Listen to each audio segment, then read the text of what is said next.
All right, it is now 7 p.m. We have a full caseload tonight, so we will get going. Before I open up the rest of the meeting, though, I'd like everyone to rise and face the flag, please, for the pledge. I pledge allegiance to the flag of the United States of America and to the republic for which it stands, one nation, under God, indivisible, with liberty and justice for all. Thank you, everyone. All right, this is the Tuesday, March 18th, 2025 meeting of the Zoning Board of Adjustment. We are going to move election of officers, which is the next item of business, to after the cases, because as I said, we've got 4 cases, so we don't want to hold everybody up. But before I get into the public hearings, we do have a resident here who has voiced interest in becoming an alternate on the zoning board, and it's Mary Colvard. Could you come forward and say a few things? And while you're coming up, I want you all to know we have a full board. We're a 5-member board, and 5 of us are here today. And welcome to Gary Anderson, our newest member. Thank you so much. And Kevin Bassett is a alternate who is in attendance. He can make comments, ask questions, but he will be non-voting member tonight. Okay, go ahead. Okay, what kind of comments would you like?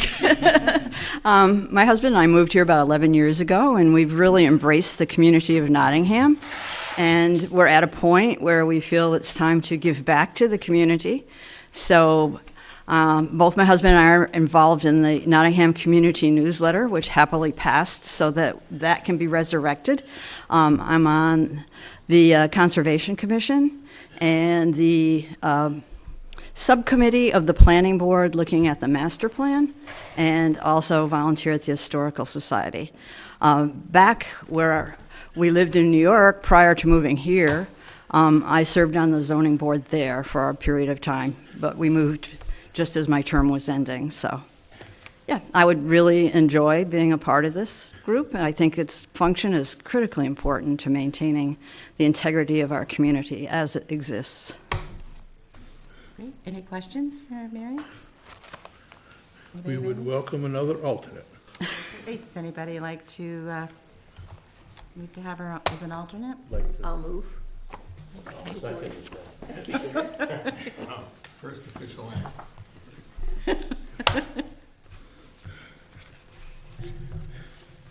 All right, it's been moved and seconded that we accept your request to be an alternate on the zoning board. All those in favor, say aye. Aye. All right, if you'd like, you could have Alana swear you in, and then you can have a seat. All right, I mean, right now she's going to swear me in? Okay. You guys don't mess around. Unless you'd like to wait. Don't want to change your mind. You don't have the oath with you? I know the first part. I'm a just. You have to have your, you know, okay. Yeah, I'll just have you fill out. That's what I was worried about. Sign one later, but I can do the oath right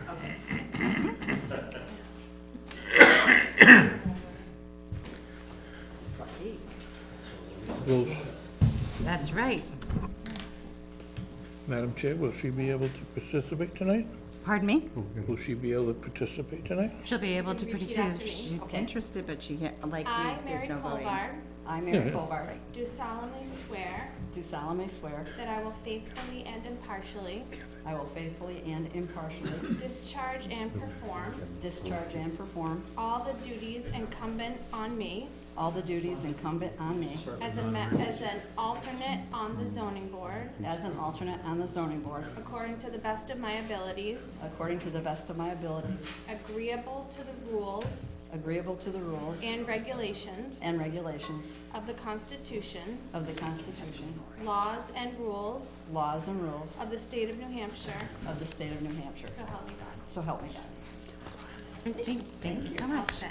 And I will, Kevin, did you get sworn have you in? fill out one of these at some point. She said at the end of the month. At the end of the month, Because okay. I'm in historical every Thursday morning, and I can stop. So you'll need to do that for the next meeting. Okay, thanks. Or she said after last week's votes. Okay, so, and Soon Kevin enough. will need to meet with you to get sworn in again as well, because his term ends this month, right? Yep. Okay. All right, gotta get all that taken care of, sorry. Can't have anything that messes up our decisions. The first case is case 25-002 V.A. McCarthy, 89 Lakeview Drive. The application is from Dennis McCarthy requesting a variance from Article 2, Section C.3A of the Nottingham zoning ordinance to permit the replacement of a deck with a proposed setback from the water's edge of 18 feet. The ordinance calls for the setback between the water's edge and the primary use building to be at least 20 feet. The applicant's property is located at 89 Lakeview Drive in Nottingham and is identified as tax map 71, lot 23. Good evening. Good Madam evening. Chairman, members of the commission, thank you for hearing the application. My wife and I recently purchased the house on Pawtuckaway Lake at 89 Lakeview, where the intent is a 3-season home. Our intent, our family, we have daughters with young families in Exeter and in Boston.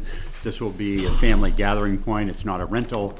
It is, as a 3-season home, it's for enjoyment of the lake by my immediate family. As part of the purchase, we had an inspection by Drugas Inspections of Barrington, New Hampshire, and that inspection revealed concerning findings about the existing deck.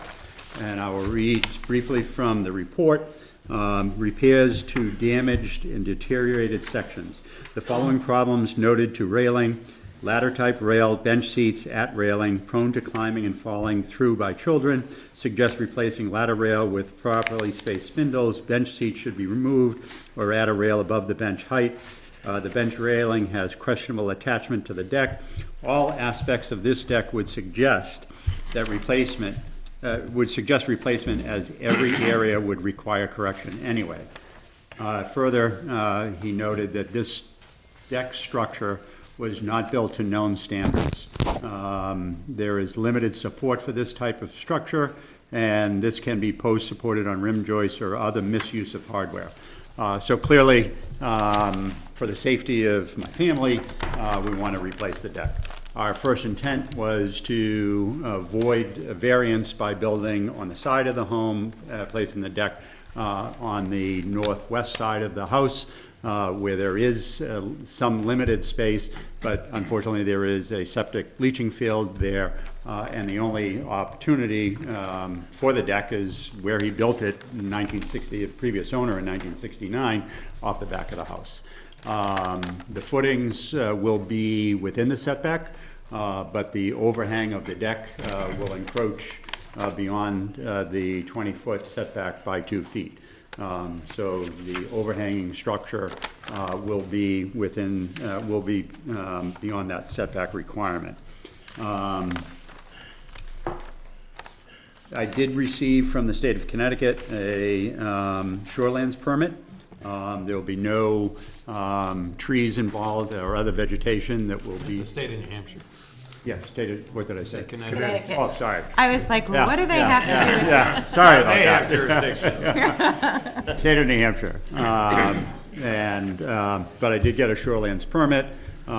It is our opinion that the improvements to the aesthetics of the deck, which shows considerable rot and wear and discoloration, will improve the view from the lake and will have minimal impact from abutting neighbors. One will not see it at all. Another one, the 2-foot, in our opinion, won't create a visual impediment of their use of their property. And so I hope that this will be received favorably by the commission, and that's the extent of my remarks. Okay, thank you. Does anybody have any questions? If it's not gonna be a permanent structure such as with foundations, walls, and living space, and it's just a deck and stairs, Is it still violating the, it is, Any okay. encroachment, both of them. even in eve, it's Just just, be on the sonotubes. There have to be sonotubes or something under the outer edge of the deck. sonotubes, It's I know not- what a it's not- sonotube is, but what's that got to do with it? Well, because you said there's no foundation, and there's support that goes down quite deep. Okay, all right. If I may, the sonotubes will be within the 20-foot setback. So the deck will extend 2 feet over that plane encroaching upon the setback. But it is any encroachment onto, or within, beyond, excuse me, that 20-foot qualifies. Even if it's Because even something hanging over. eaves count. Eaves count? Yes, Okay, they Thank do. you. Yep, they sure I do. do have a question, just for clarification. Sure. So if the support or the sonotubes or the beam are within the 20-foot setback? Yep. But from what I'm understanding here, the structure will be 4 feet into the beyond. I'm sorry, I'm confusing. It's actually 2 feet. 2 feet. Going Yep, beyond. yeah, Okay, then yep. my mistake. And your approval from the state came from DES, Yes, it did. from the lake people? Yes.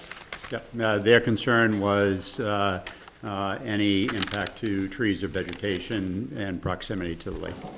And we sent pictures of them detailing the location of the sonotubes and any adjacent trees.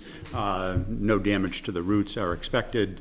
There's enough lateral distance between where the sonotubes will be placed and any tree. There's one tree that would be involved, and it's beyond, it's more than 7 feet away. Thank you. Anybody else have anything before I open the public comment? All right, okay. I'm only an alternate. No, no, The existing deck is also 18 feet from the, No, From the the water's existing edge? deck is only 8 feet from the house. It's a very, but how far is it from the water's edge? it would be, so we're adding 4 feet, so it would be 22 feet, 24 feet. Well, it wouldn't be 22 feet. 22. Be 22. 22, yeah. Okay, just make it clear, the deck is bigger. And if you made it 2 feet shorter, you would be compliant to the ordinance and you wouldn't be here. correct, Just make it clear. correct. All right, anybody have anything else? All right, if you wouldn't mind, have a seat, and I'll open public hearing to see, this is the time where if anyone is here to speak for or against this case, you are welcome to come forward and say something.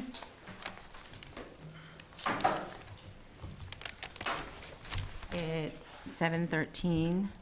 Anybody? Going once, going twice. All right, I'm closing it. It's still 7:13. You may come back up.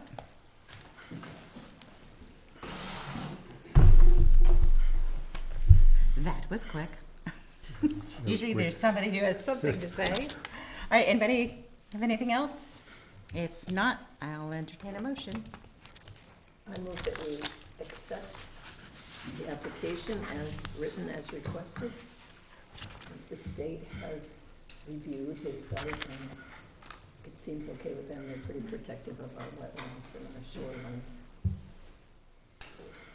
I'll second.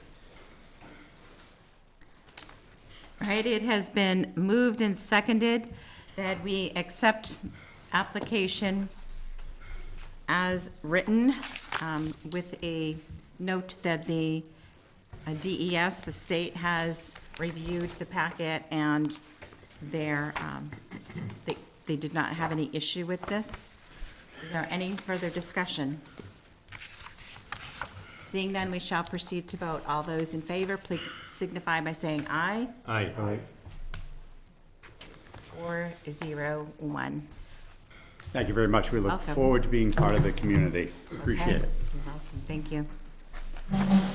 What was the one, somebody abstained? No, actually, I voted against because I agree with Kevin that I don't feel there's a need to encroach when you could go to 2 feet shorter. So it's actually 410, so I stand corrected.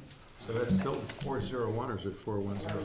1-0. 410. Okay, thank you. Take care. All right, the second case this evening, moving on, is case 25-003VA, given for 27 Eagle Point. The application from Robert Given requesting a variance from Article 2, Section C3A, sounds familiar, of the Nottingham zoning ordinance to permit the building of an addition with a proposed setback from the water's edge of 15 feet. The ordinance calls for a setback between the water's edge and the primary use building to be at least 20 feet. The applicant's property is located at 27 Eagle Point in Nottingham and is identified as tax map 70, lot 93. Hello, Hello, good evening. good evening. So my name is Robert Given of 27 Eagle Point. This is our 7th year resident. This is our primary residence. We have no other property we own. I volunteer for the Pawtuckaway Lake Association, organizing search dives for invasive milfoil. I do the majority of the dives, spring, summer, fall. My wife volunteers as a lake host at the state park. And just last year, we received the Lake Smart Award for New Hampshire lakes for our property, for proper stormwater management, septic, and not encroaching on the lake. We take it very seriously. Okay.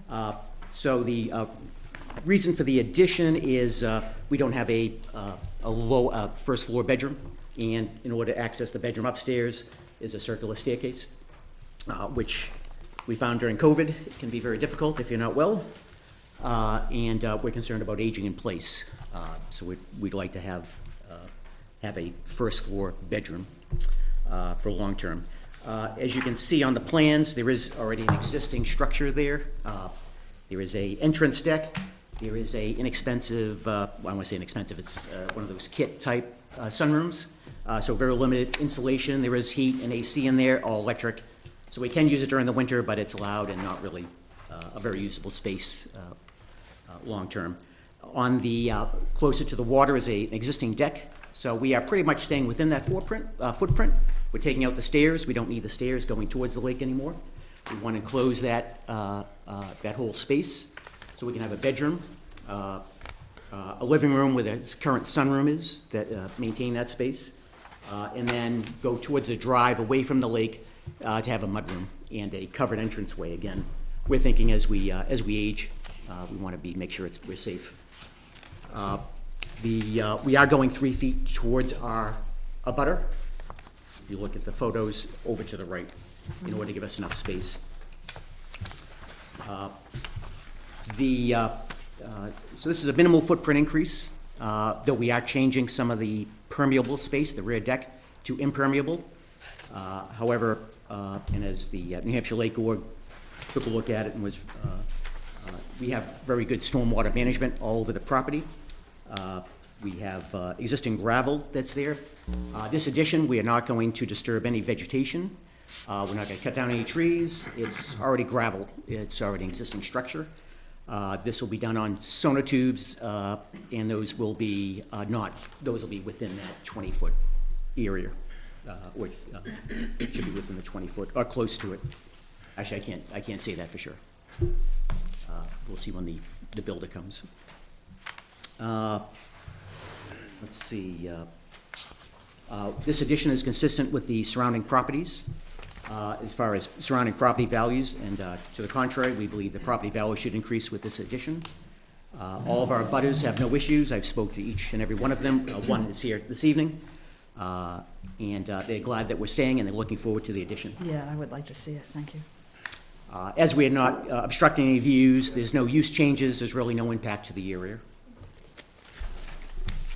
And again, the proposed addition will have really no impact on the wetland due to the existing storm water controls that are in place. Again, the gravel drainage, we have a level area with a retention wall that has all gravel, so it can perk. And even beyond that, beyond the retention walls, there's also a vegetation buffer for the actual water, so we can limit all of our runoff. And without this addition, we won't be able to age in place, and we may have to look for another place to live, which would be a hardship. And so I'm retired and fixed income, so Okay, thank you. thank you. Does anybody have any questions? Yes. Can you just explain this map a little bit? Is this your driveway? Yes, that is a right of way coming into the property, correct. And so this is your land? That's the land, Now, 93. this is your land? Yes, a separate piece of land. It isn't part of this. So just the, 93. It's just lot 93. It doesn't, there's nothing on lot 92. I hear you, but you do have space over there next to this one. That you're not, there's not an abutter over here. Correct, but in order to, that would be prohibited, we wouldn't be able to do the addition from that way. Because We would have to move all kinds of plumbing, all of our heat, well water pump. The well is there, we'd have to move the well. That's all on that side. Bonnie, could you repeat your question so we can answer Oh, and it sorry. can get recorded, please? my question was, I just wanted to see that this path that's shown on the map was a driveway. It's not labeled, and that his lot goes on both sides of it, and that he owns the lot beyond it, even though he's not requesting any encroachment on that lot. Right, so the second lot, lot 92, is an unbuildable lot, and it's right on the tax map. It is unbuildable, so we can't encroach on that space, really. It's an unbuildable lot. And even if we do have enough space, we could. There's a level area there with a patio. But in order to go on the other side of the house, we would have to, again, move our well. Our well is right there on that side of the house. And that would be, Near the house. I'm sorry, what's that? It's near the house. It's near the house, yes. I mean, it would be helpful to see, I guess this is the house on the lot. Yes, correct. So we would have to And it's here too, So the well is about right here. 12 feet from the deck, from that deck on the other side. Actually, less than that. I think it's 10 feet, maybe less. Just to be clear, the deck, the new deck is facing the water? The existing deck is facing the water. The new deck is facing the water? What new deck? We're not building a new deck. We're taking out the deck, and then, Card. are you looking at the portico? The C-A-R-D deck, D-E-K, 10 by 6? What's that picture? What am I missing? look like a That's deck. facing the driveway. That's facing the driveway? Yeah, Okay. yes, it's not facing the lake. And the Yeah, the house, 6 by 10. the house is 15 feet. Your existing house is like 15 feet from the lake, right? No, the So- water comes at an angle. Oh, okay. A little bit of an angle, and then right near that corner, it kind of does a little bit of a, Yeah, I looked, but it was all drained out, so it was really hard to judge where the water was, yeah. oh, okay. I could see a wall, and Right, yeah, so it's beyond there, you can actually see where there's Yeah. vegetation and trees, that's all before the water. yeah, and this addition's going to the edge of the house, not gonna go beyond the house, right? So, Correct, Right. correct. It'll be all in line with the house, correct. yeah.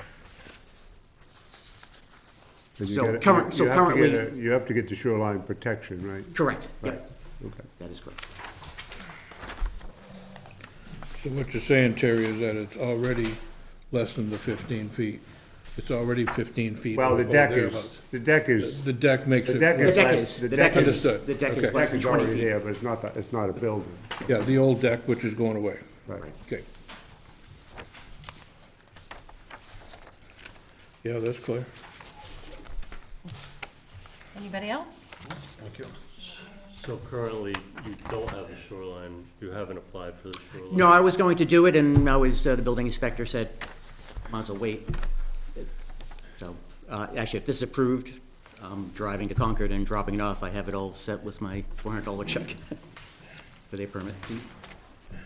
And so, you had mentioned something about, you were questioning a dimension, and you wouldn't know that until the builder came out? Oh, that was, I made a statement and then I retracted it, which was that the sonotube would be 20 feet away, but it may not be. And actually, they don't use, my builder and a lot of them don't use sonotubes anymore. They use what's called a Bigfoot. It's a big precast cement, and actually, the building inspectors prefer that because they know it's been done correctly. It's in a controlled environment, the concrete, instead of a sonotube that may not have been mixed correctly, and you can't really see all the way down there. And what they do is they dig a big hole, and they put this big, what they call a Bigfoot in, and then just pound it down, and that's your footing. So there is no foundation. So there is a difference between a foundation and a footing. Foundation is very involved, where you have to dig all the way down below the frost line, and that disturbs quite a bit, and we don't want that. So have you pursued with your builder about the dimensions and possibly meeting setbacks without? I did, and it would be, because of the way the angle comes, we wouldn't be able to go anywhere near where we are. And if we tried to somehow adjust it towards a drive, we're then encroaching too much on the drive to get into the property. So the new deck is 18 by 32, or the new building? The new building, correct. And the old one is, the old structure is 15 by 26? 15 by 26 plus 6 feet of depth. 32. Thank you. So we are going out, expanding that footprint, but it's in the opposite direction, not towards the lake. So currently, that deck is not 20 feet away from the water. That exists right now.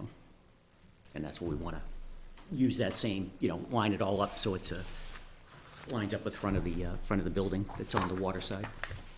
So how far is it from the water, the existing deck? The existing deck is 17 feet.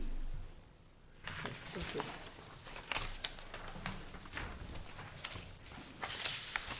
From that very corner. It comes in. So is this picture a rear of your house? That is The front. not the water side, that's the drive side. Okay, because you're not showing that you match up with the house on this side, so it goes further. It's on the other side. On the water side? Well, that's what I was asking. Yeah, so that's on the last picture. Okay, You take a look at the last picture, that is the water side. and that's And- where it matches up. Yes, and you can see the existing deck, the existing stairs going down. Okay. That's his deck. And those are being removed. Yes, the stairs are being removed, the deck's being removed, and that'll match the existing front with a matching casement That's window. this one? That's the Okay. deck lakes. Because it's hard to tell from that if it was matching up or going back, so I was wondering. Oh, which sorry, one. yeah, no, it's all matched up. Okay. All right, does anybody else have anything? Well, I was just gonna say, that's you only have like a, 0.23 acres? Yes, correct. You got a lot of roof there. I just wonder, in your shoreline protection, if you'll Oh, make yeah, it. yeah, we're on the minimus I impact. was gonna say. Yeah, we You are gotta be hardly right adding on the anything. edge of that, because, Yeah. you know. We are only at 14%, I believe, of impermeable area based on the lot size.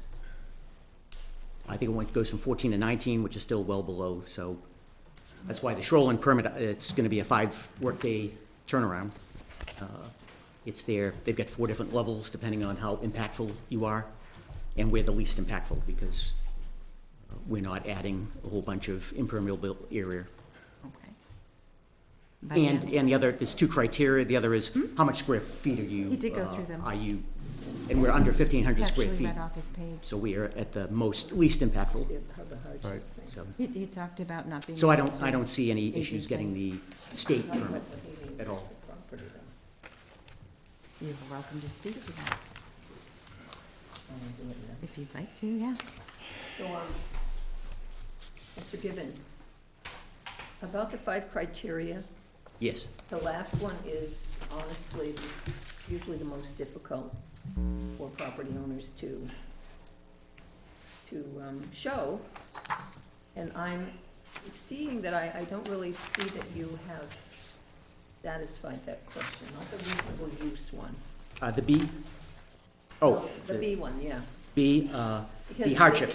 It's not about your needs that the criteria, but they're about the property.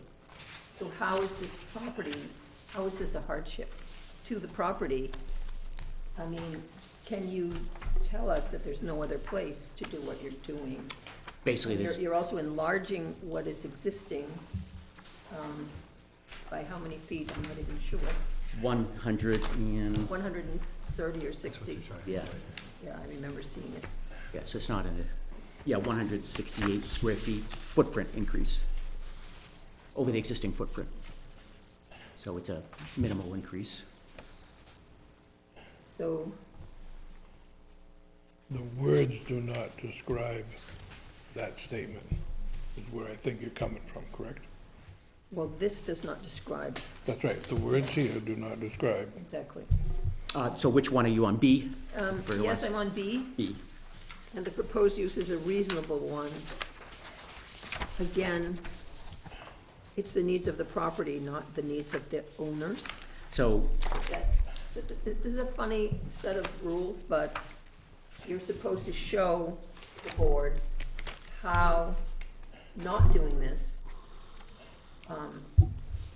is not it's not possible to do it any other way, for one thing. It really doesn't have anything to do with your needs, you know what I'm saying? From a property Well- perspective. Right, just from the perspective of the property itself, like taking into account setbacks and soil types and big stones and trees, and maybe your garage would be in the way, or things like that. And it's more the 5A, special conditions of the property, that shows the hardship, or Special conditions of that property, letter B, the big B. well, that's Yeah. general public purposes of the ordinance. Right. Anyway, I'm wondering if you can perhaps say that in another way. on That B, That meets the, yes.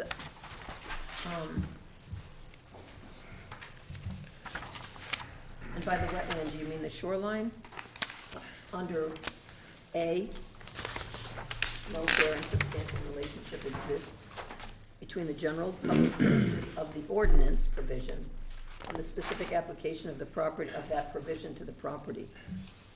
So, yes, so any of the wetland water, and actually where it comes around, that's actually kind of a wetland. It's native grass, and uh-huh, so it's considered a wetland. so you're keeping your addition out of that area, is that what you're saying? There will be no real impact on that wetland because of, we're not sloping down. None of the eaves are going in that direction toward that wetland.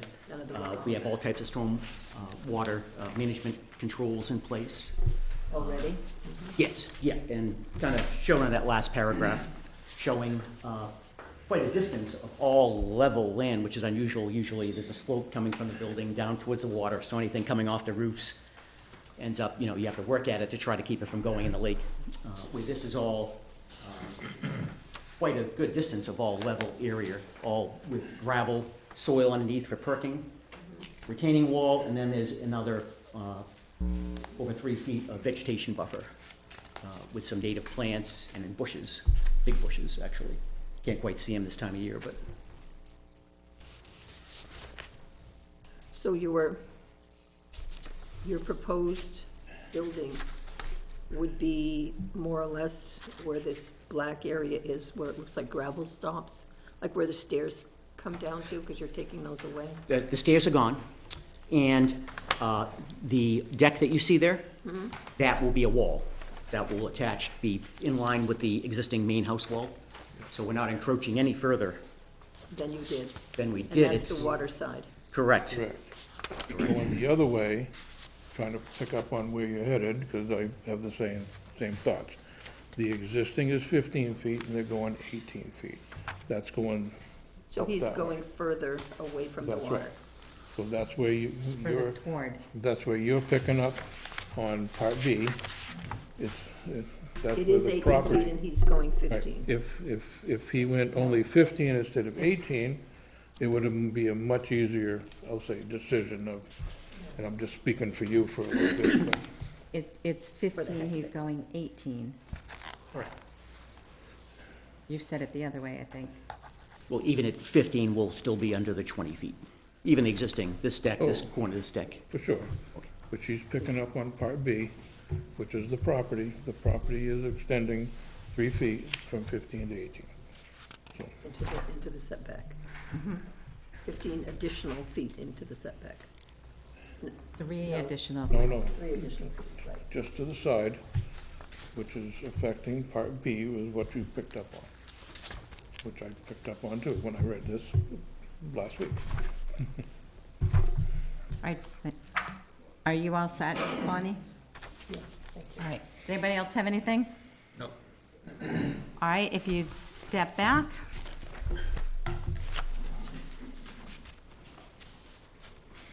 This is the time where anybody, hello, can say something. Gary Potvin, 13 Martha's Way. I am a neighbor of Mr. Given. He mentioned it early on. He does take this very seriously, and he is very invested in the lake, as he shared with you. I can vouch for him on that. I can also vouch for the fact that he is meticulous in everything that he does, and the contractors and the people that he uses. As I've seen things over the years, from small tree removal and other things, there's no doubt in my mind that this will be the properly done project, and it will not impact negatively the land or the lake. Thank you. Thank you. Would anybody else like to come and speak for or against this application? Going once, going twice. Hearing is closed. I opened it 1937, and you spoke very quickly because I'm closing it 1938. All right, you may come back up. Anybody else have anything they'd like to add? I just want to say, I went over there and looked, and he keeps it very, very neat, very nice, and I didn't see any real runoff, or looked, I don't know how that roof is gonna be, a lot of roof. All right, if you have no further questions, I'll entertain a motion, unless you see a reason to do a sidewalk. But we should have all checked it out, so. Anything? Motion to approve case 25-003, VA Given, 27 Eagle Point Road. And did I hear a second, or no? I'll second. It's been moved to approve the application as written, and it was seconded. Any further discussion? Seeing none, we shall proceed to vote. All those in favor signify by saying aye. Aye. Did you say aye? Did you say? All those opposed? And no abstentions. It's 3-0. You got your, you passed. Now, I didn't mention it at the last one, and I apologize, but there is a 30-day Window, yes. window where anybody could bring forth a disagreement, so you don't want to start construction just yet. Okay, Okay? okay. The final vote was 3-2. 320. Okay, thank you very much. You're welcome.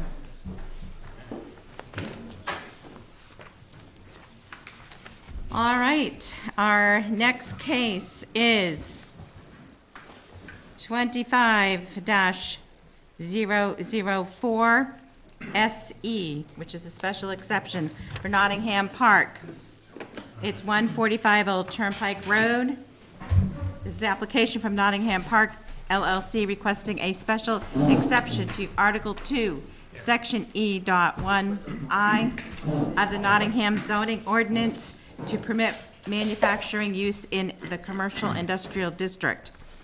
The current ordinance does not permit manufacturing in the commercial industrial zoning district without a special exception. The property is located at 145 Old Turnpike Road in Nottingham, and is identified as tax map 3, lot number 10. Madam Chair, Yes. the applicant, Tom Moulton, and I share a particular tenant on two of our industrial buildings. And I know Tom personally, and I would say he's a friend of mine, so You'd like to be recused? I will ask questions, but I won't vote. Okay. I think that would be, is that the, Typically, if you feel there is a gain for you in any way with it, you would need to recuse yourself. not a game for me, but, But if you don't feel you could be, pardon?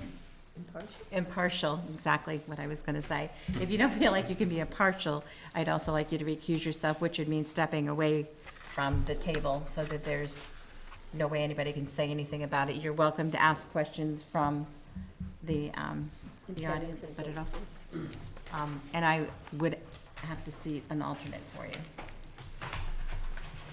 So what would you like to do? all right, Tanya? so there's no way I would gain from anything on this. Okay, If that's the only criteria, then I'm not too worried about it.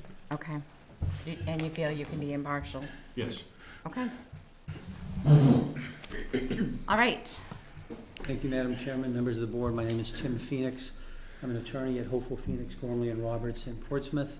I'm here tonight on behalf of Nottingham Business Park. With me is the principal of Nottingham Business Park, Tom Moulton, and also Chris Annis is in the first row. Thank you, Mr. Denez, for your comments. Just for the record, we believe he can be impartial and have no objection to him sitting. You're all familiar with this parcel, most likely. This is what's commonly known as the USA Springs parcel. The parcel is almost 78 acres with almost 1,600 feet of frontage on Old Turnpike Road. There's a partially constructed building on the lot, which is, I had to read this a couple times when I saw it, 176,000 square feet. Yeah. In the photos that we sent, we provided, there was a photo, this one, which is what that structure looked like when Tom bought the property. And the second, right behind it, is a photo taken this winter of what it looks like today, and you can see that it's come a long, long way. Yes. He's fixed it up with the roof and the siding, and on the inside, I should really thank Chris for that. I don't think it had anything to do with Tom, but it's his property, so he gets the credit for ownership, and Chris gets the credit for doing it.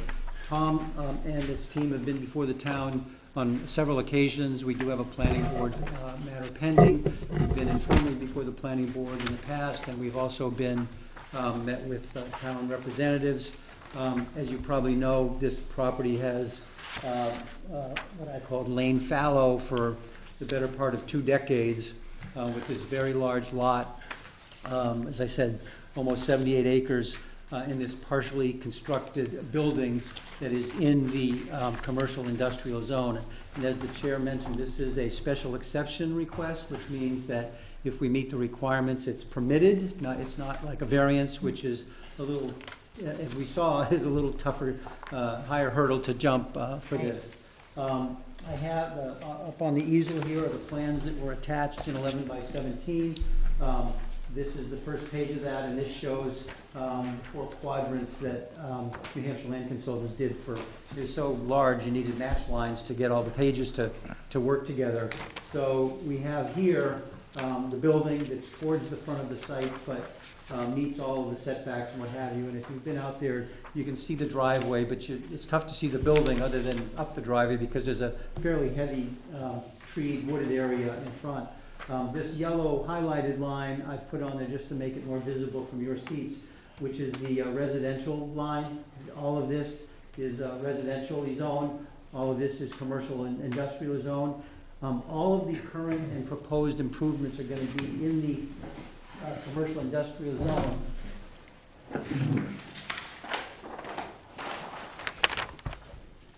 With the exception of this, you can see I've highlighted it. Again, there's an existing well that's in the residential zone. There's a pathway to it. That's the only thing that's going to be outside of the commercial industrial zone. So what brings us here, and also attached to my submission, was the relevant pages of the zoning ordinance. As I said, and that's Exhibit G. I also have extra copies if anyone needs it. This is in the commercial industrial zone, which is on Route 4. And the importance of that for you folks is that this is a zone created for industrial uses. And the original USA Springs proposed use, fit with that. It didn't go forward for a number of other reasons, which, from what I've heard, include zoning, water, finances, all kinds of reasons. But it's been sitting there, really not productive, and therefore not producing any real significant tax revenues for the town. So Tom's come along, and he wants to complete the development of the property, and at least in the short term, find a tenant for us. So we looked at the commercial industrial zone uses, which is what is Exhibit G, and G as in golf? golf, yes. And I have. Do you need another copies? I have other copies. I've got it. You found it?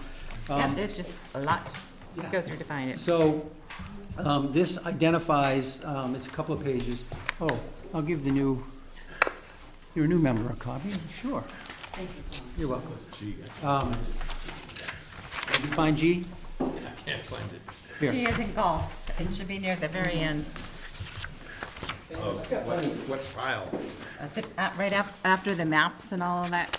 Thank you very much. Look, I'm sure I paid for the paper, so take it. Yeah, by the They pound. charge by the pound. No, I tried to find the page. So, does anybody else need a copy of that? If they do, they can have mine because I actually have it. Yes, sir. So the reason I included this, I don't always, but it's important because somewhat unusually, it's Article 2, Section E1, which identifies the permitted uses. And again, this is a commercial/industrial zone. And if you look at the permitted uses, there's retail and wholesale, service facilities, theaters, houses of worship, professional office, government buildings, mortuaries, and educational facilities.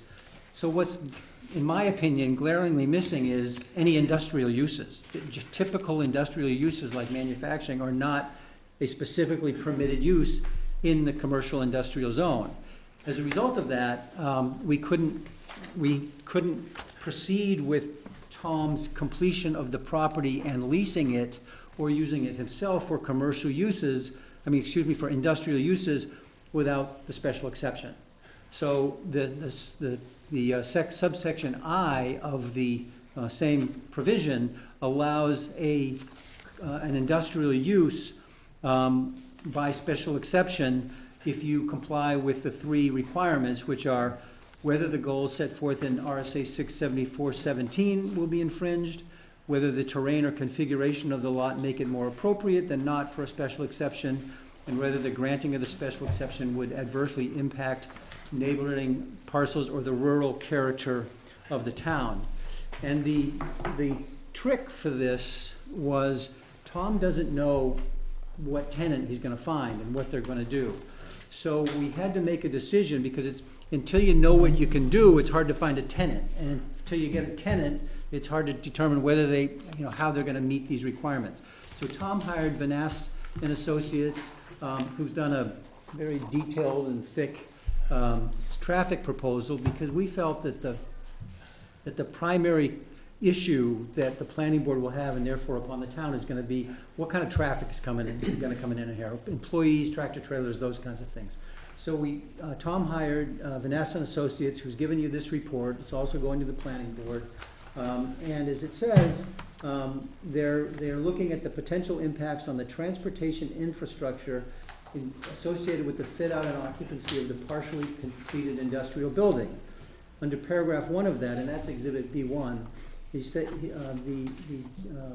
the author, Jeff Dirk, who is a very long experienced traffic engineer, professional engineer, says, using trip generation statistics published by the Institute of Transportation Engineers, the ITE, and assuming the higher traffic volumes associated with a manufacturing use, the project will generate approximately 866 vehicle trips on an average weekday, et cetera, et cetera. He then, Jeff then gave me a Nottingham business parking land use alternatives chart, which I've included as Exhibit B2.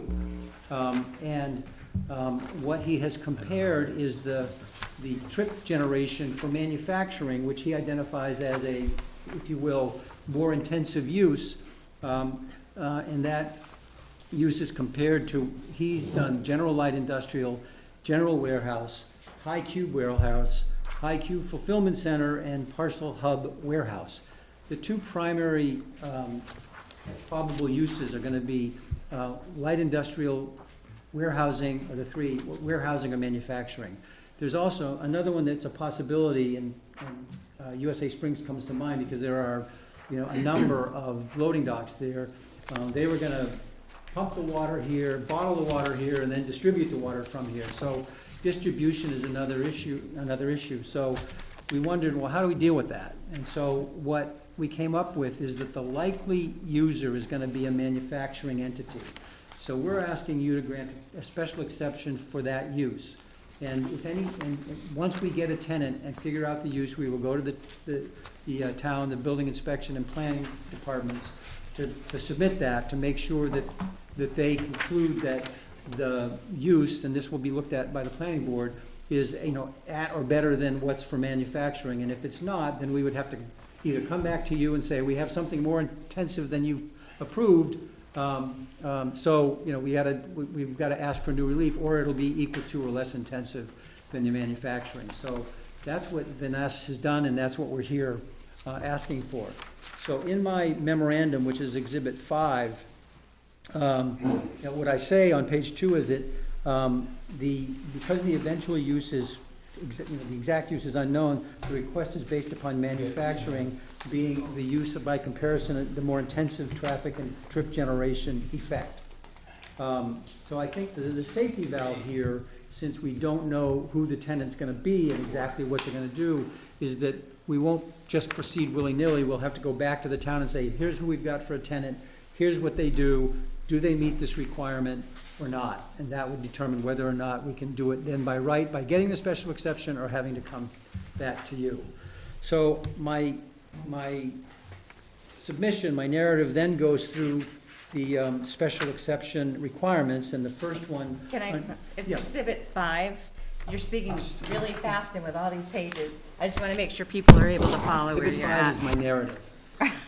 It's the memorandum. Yes. All the other exhibits Yes. are lettered. The exhibits to this are lettered.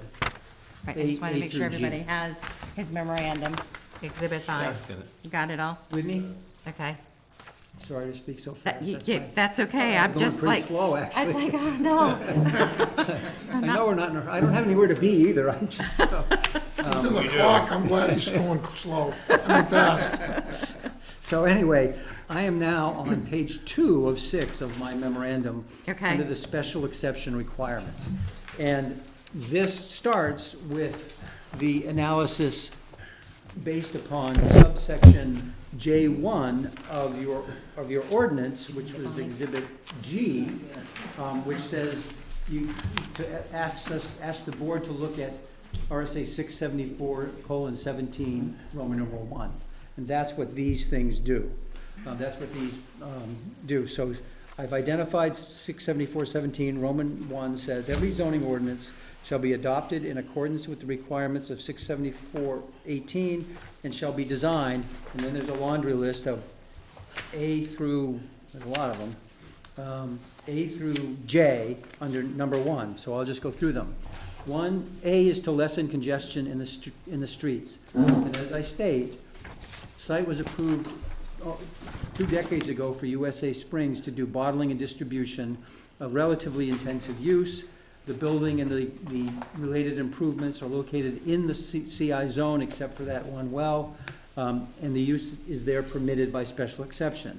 So it fronts on State Route 4, it's in the commercial industrial zone, so given that what happened with USA Springs, and also given that it's on the state route, which is fairly heavily traveled but can handle that kind of traffic, and because it's in the commercial industrial zone, the congestion in the streets is reasonable. And the findings of Vanessa & Associates is that it is, I'm looking for the term they used, it's, I'll read from it. He concludes that the 2025 this year and 2035 built conditions, the traffic movements will operate at a level service C in 25 and C in the morning, D in the evening in 2035, which are deemed acceptable operating conditions. So congestion in the streets, obviously use of this property for anything is going to put more cars on the old turnpike than there are today, but that's what it was designed for, and that should be balanced against the purposes of the ordinance and the use and the tax revenues it's going to generate for the town and potentially jobs for the town. So we are not going to create congestion in the streets that is not expected and to be handled. The second is to secure safety from fire, panic, and other dangers. As mentioned, this will be vetted by the planning board. The building has been renovated to date to code and with the oversight of the town. The continued vetting or continued development will be vetted by the planning board, including any required internal review, and usually the towns will say they want to hear from fire, DPW, police, and other town department heads as to their take on it. And then we say we believe that's a planning board vetting issue.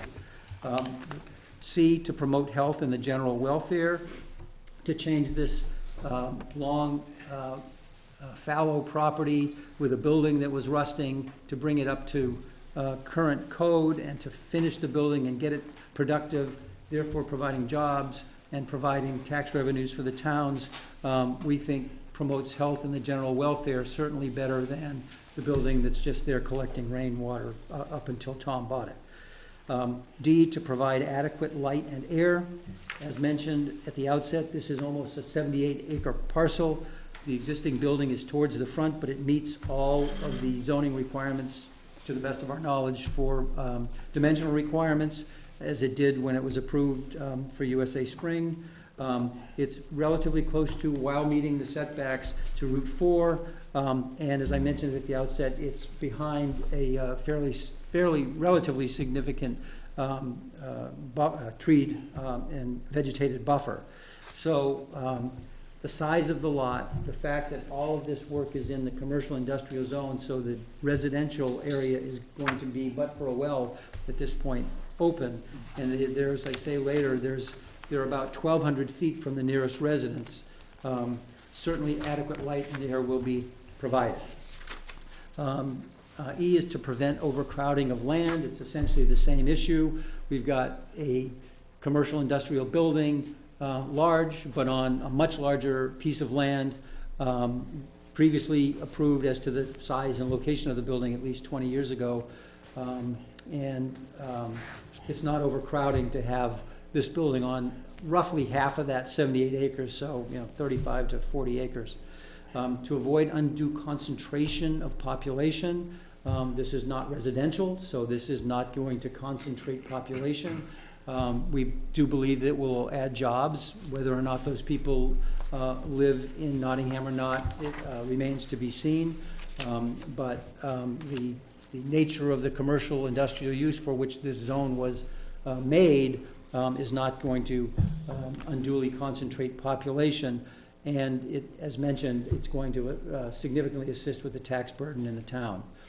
G, to facilitate the adequate provision of transportation, solid waste facilities, water, sewerage, schools, parks, and daycare. Again, this zone was created for industrial uses.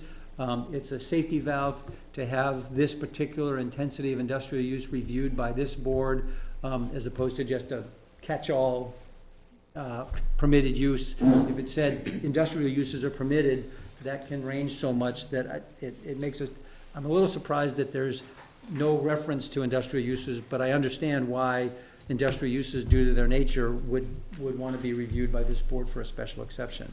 But we can provide for transportation issues and road access issues. Our report from Vanessa says that. And, you know, we will, solid waste will be dealt with on site through septic systems, as will water. This alone will not affect schools, parks, or daycare, although some of the employees, if they're Nottingham residents, may need those services. H, to assure the proper use of natural resources and other public requirements. Again, very large site. The existing structure is located towards the front, behind the tree buffer. Wetlands are identified. The intention is to avoid those. And we will have a very significantly large undeveloped portion of the site that will support natural resources, wildlife, vegetation, wetlands, and the like. So we think this location in a building that's already existing will assure the proper use of natural resources and public requirements. Subsection I is to encourage the preservation of agricultural lands and buildings. This is not agricultural land. It's not intended to become agricultural land, although the lion's share of it is going to be undeveloped, because the work and the use is going to be in that building with the associated parking that's near it. And J, which is a long one, to encourage the installation and use of solar, wind, or other renewable energy systems and protect access to energy sources. I won't read the rest of it. It's in my submission on page 5. They're not intending any solar, wind, or other renewable energy sources at the time, systems at the time, but Tom and Nottingham Business Park are open to those if they presented themselves, depending upon the timing vis-a-vis his development and the cost. So right now, he's just proceeding without those, what do we call, renewable energy sources. That was A through J of number 1. Number 2 is whether the terrain or configuration of the lot make it more appropriate than not for such a special exception to be granted. As mentioned, this is all pushed towards the front. It's relatively flat. The building is already there. A lot of the infrastructure, rain gardens and that kind of thing, and the access driveway is already there. It's got to be brought up to speed, so to speak, and the building's got to be finished. But where the building is and everything around it is essentially already determined. Again, will be vetted by the planning board, and is relatively flat. The back area behind the building is going to be essentially untouched at this point. Will remain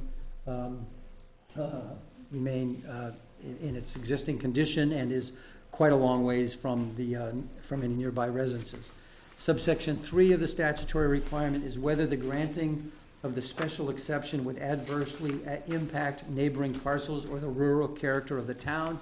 The answer to that is no. Again, this is a use that is permitted. Industrial uses are permitted in this zone.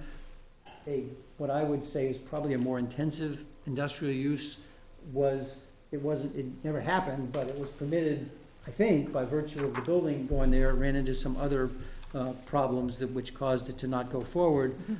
But it's far enough.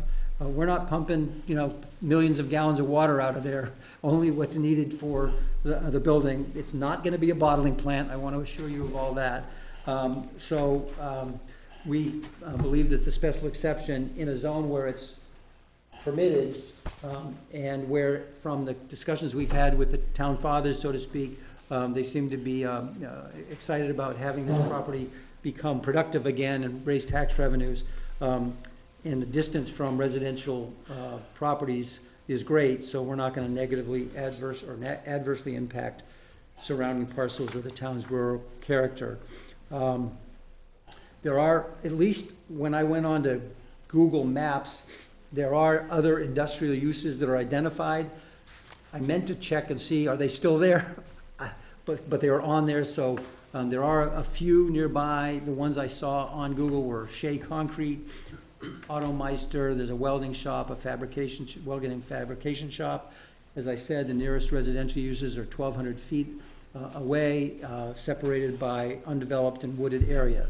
So that's the requirements of the statute that is subsection 1 of the special exception request. Number 2 is whether the terrain or figuration make it more appropriate than not. I've addressed that. And number 3, I've addressed whether the granting would adversely impact neighboring parcels. So I think I've addressed everything in the special exception review requirements, and we're here to answer any questions, but we believe we comply with all of the requirements for manufacturing, not for anything more intensive than a manufacturing operation. I don't know if there's anything Tom or Chris want to add. No, I think you covered it quite well. I think probably all can appreciate it's the chicken and the egg. We're trying to at least get this property to be productive for the community and for, you know, location. I think there's a way, in not knowing who's coming in, we're trying to build something that makes sense. And I think, like Tim said, you know, the ultimate stopgap would be that we've got to go back to planning board. Hey, we have this tenant, this is what they do, this is what the impact would be. So the planning board has a safety valve to be able to yes or no, kind of thing, if we have to go forward, so. All right, thank you very much. Any questions? Go ahead. Could you state, for the record, what your definition is between manufacturing and industrial? Well, industrial is a catch-all, which includes things like manufacturing. Yeah. Manufacturing is a form of industrial, but manufacturing is a form of industrial, but industrial is not a form of manufacturing. Under industrial are manufacturing, distribution, warehousing, large and small, and I identified it, what did I call it?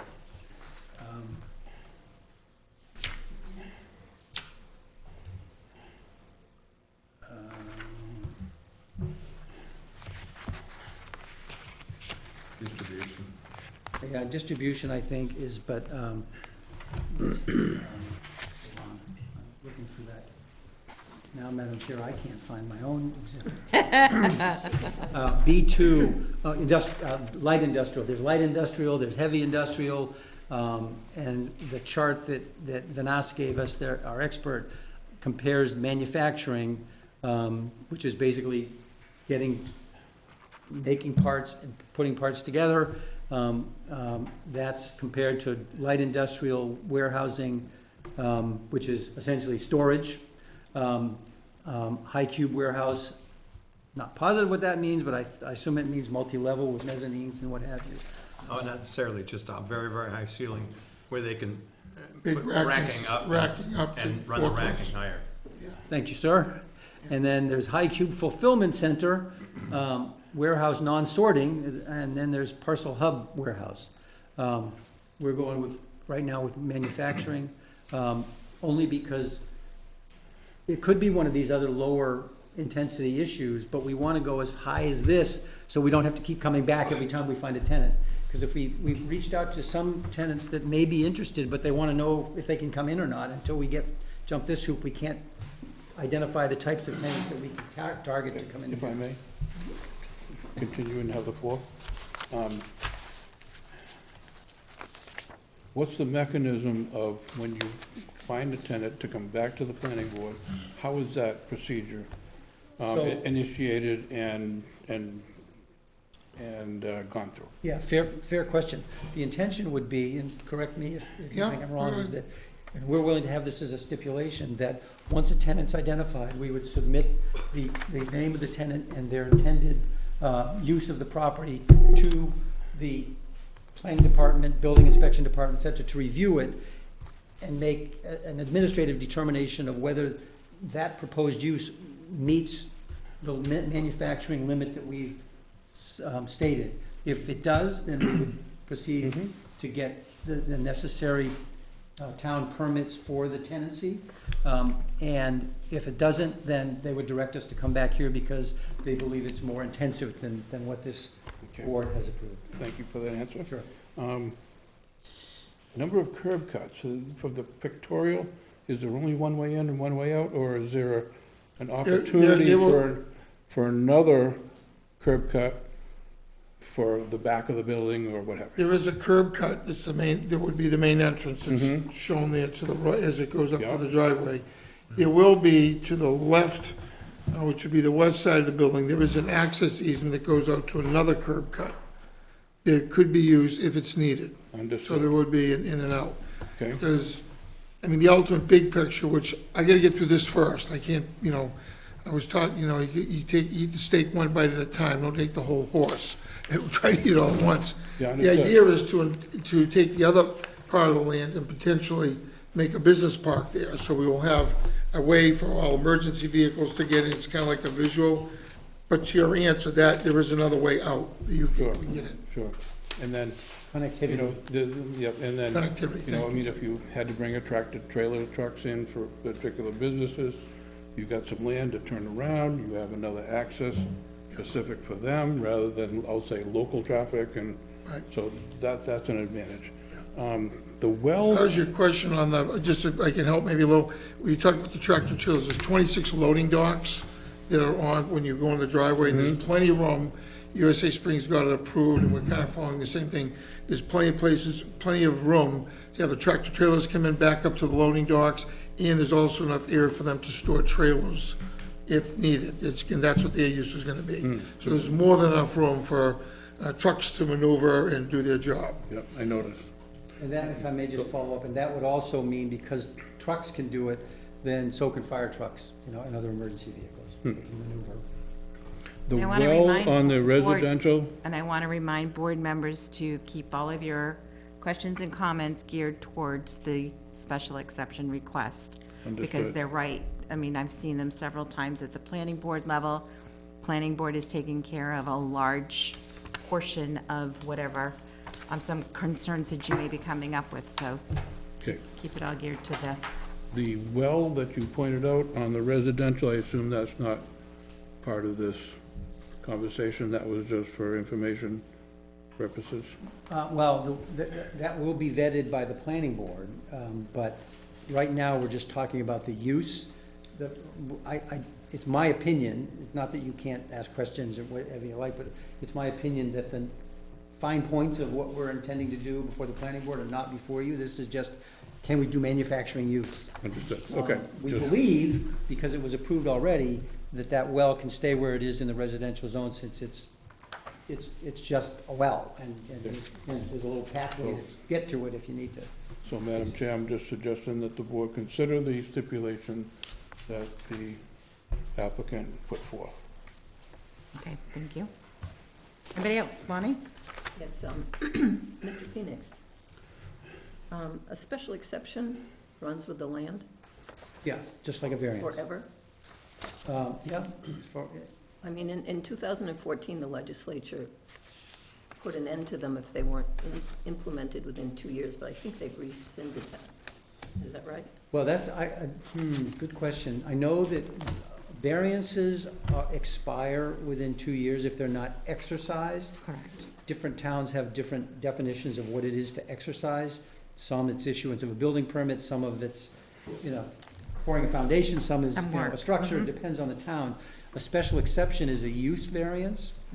I honestly, I haven't really thought about whether or not that variance would be expired in two years if a use under that special exception has not been exercised within the 2 years. So My hunch is that it would, that if you don't get your tenant for a manufacturing use within 2 years, and 3 years from now, you wanna do it, and you haven't found anybody yet, you'd have to come back. Do you know And I'm the not answer to that 100% sure.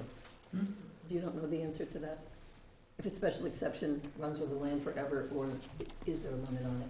Because I personally have a really hard time giving you a blanket I have no objection to most everything you're Yeah, gonna yeah. do. But I am one of the people who fought that water bottling plant for 10 years. Not alone, I know that. And I have many neighbors, and many people in this town did. It wasn't just me, there were hundreds of people. I know. People in Northwood, people in Barrington. And I don't want to give you any permission that would ever allow that, because Mr. Moulton, may he live a long life, but he isn't gonna live forever. He tells me he is, but I don't believe it. Doubt that. Or he could sell the place and somebody else would. That's a fair thing. I think we would. The planning board is not, I mean, at the end of the day, the planning board is, if, for lack of a better word, they have to approve and give me an occupancy permit. I Before understand they, that. you know what I mean, so let's, I understand that, but if you have the permission from this board, then you can figure out ways to make them, to please them enough so they'll give you an occupancy permit. I I'm think trying- we have the power here. That's how USA Springs got in. The zoning board gave them permission without even thinking about it, and it turned out it would basically ruin the aggregate assessment of the whole town. It could have ruined the wells of 800 homes. And so, you know, it's still, all of my neighbors are still my neighbors, and I live a mile from your property, as the crow flies. And I don't wish you any ill, but I sure don't want a water bottling plant. well, it can't be, because it's been zoned, the zoning doesn't allow for that to happen, that could change. So there's no water bottling plant. This is really manufacturing / and/or warehousing. That's how the building, Well, it's, they were gonna do bottles too, and that was manufacturing. What, doing water bottling is instant suicide. But they It's were. not gonna happen. yeah, it's not gonna happen. If somebody does make a motion on this board, I would ask you to just exclude water bottling. I mean, I don't care about any. Yeah, no, there's not gonna be any, I was told that the zoning changed That's a after this. viable request. It's a viable request, and the zoning ordinance can change. Considering everything. Considering everything this town went through, it went through hell, you have no idea. I mean, that's all I did for 5 years. I just moved to town, I didn't even know about it. Yeah, You know, I'm sort of retired, I paid cash for my house, Yeah. and suddenly there's this big threat that really doesn't need to be. yeah. I was trying to look up I think it's RSA 674:33 that identifies variances and special exceptions, but I don't have no service here. Oh, it's terrible. That should answer the question. I think the 674:33? 33, I think. 33, I have a, Find it, what's the title of that?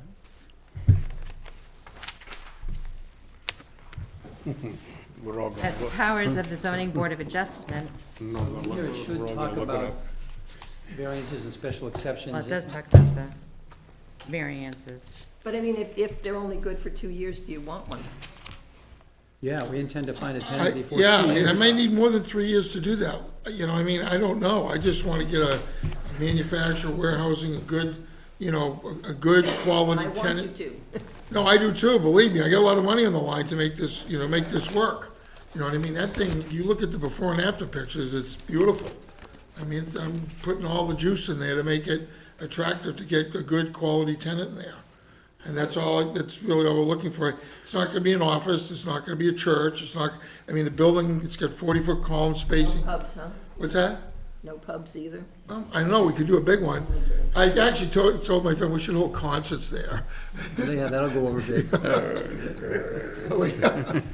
Did you find anything, Madam Chair? No, and I've seen it. Okay, Well, special no, exceptions, pressure. page, There should be a subsection that talks about expiration.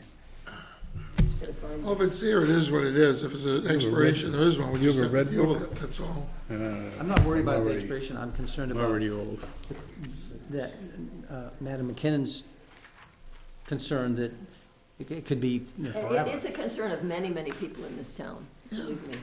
This really's got a hangover from that bad experience, isn't it? Amazing to me, Well, I've been on the board a long time, yeah.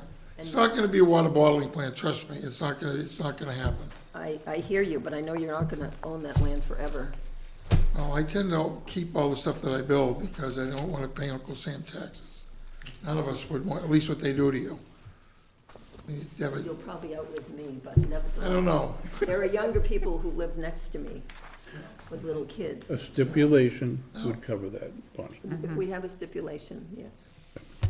Attorney Phoenix, Yes. You- on the, are we? It's not okay, finished? I'm done. Take it Okay, away. good.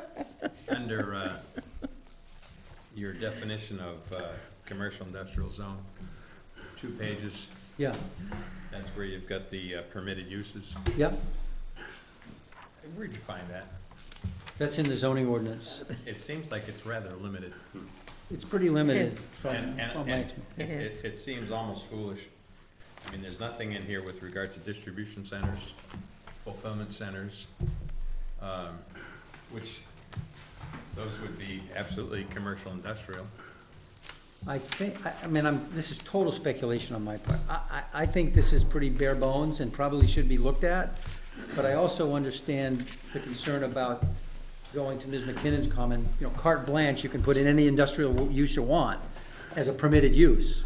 There's other checks and balances, which would be planning board, but I get, wanting to look at it for a special exception, and that's why I think years ago, the town made this a special exception and not a variance, because it's permitted as long as you meet those, what I consider fairness requirements. So in essence, what you're asking for is a preemptive approval of a potential tenant that would be in manufacturing. Correct, because we can't find a tenant unless we know what we can allow to do there. Well, I think you can, but Well, it's, you make the letter of intent subject to getting the approvals, the proper zoning or exceptions for zoning.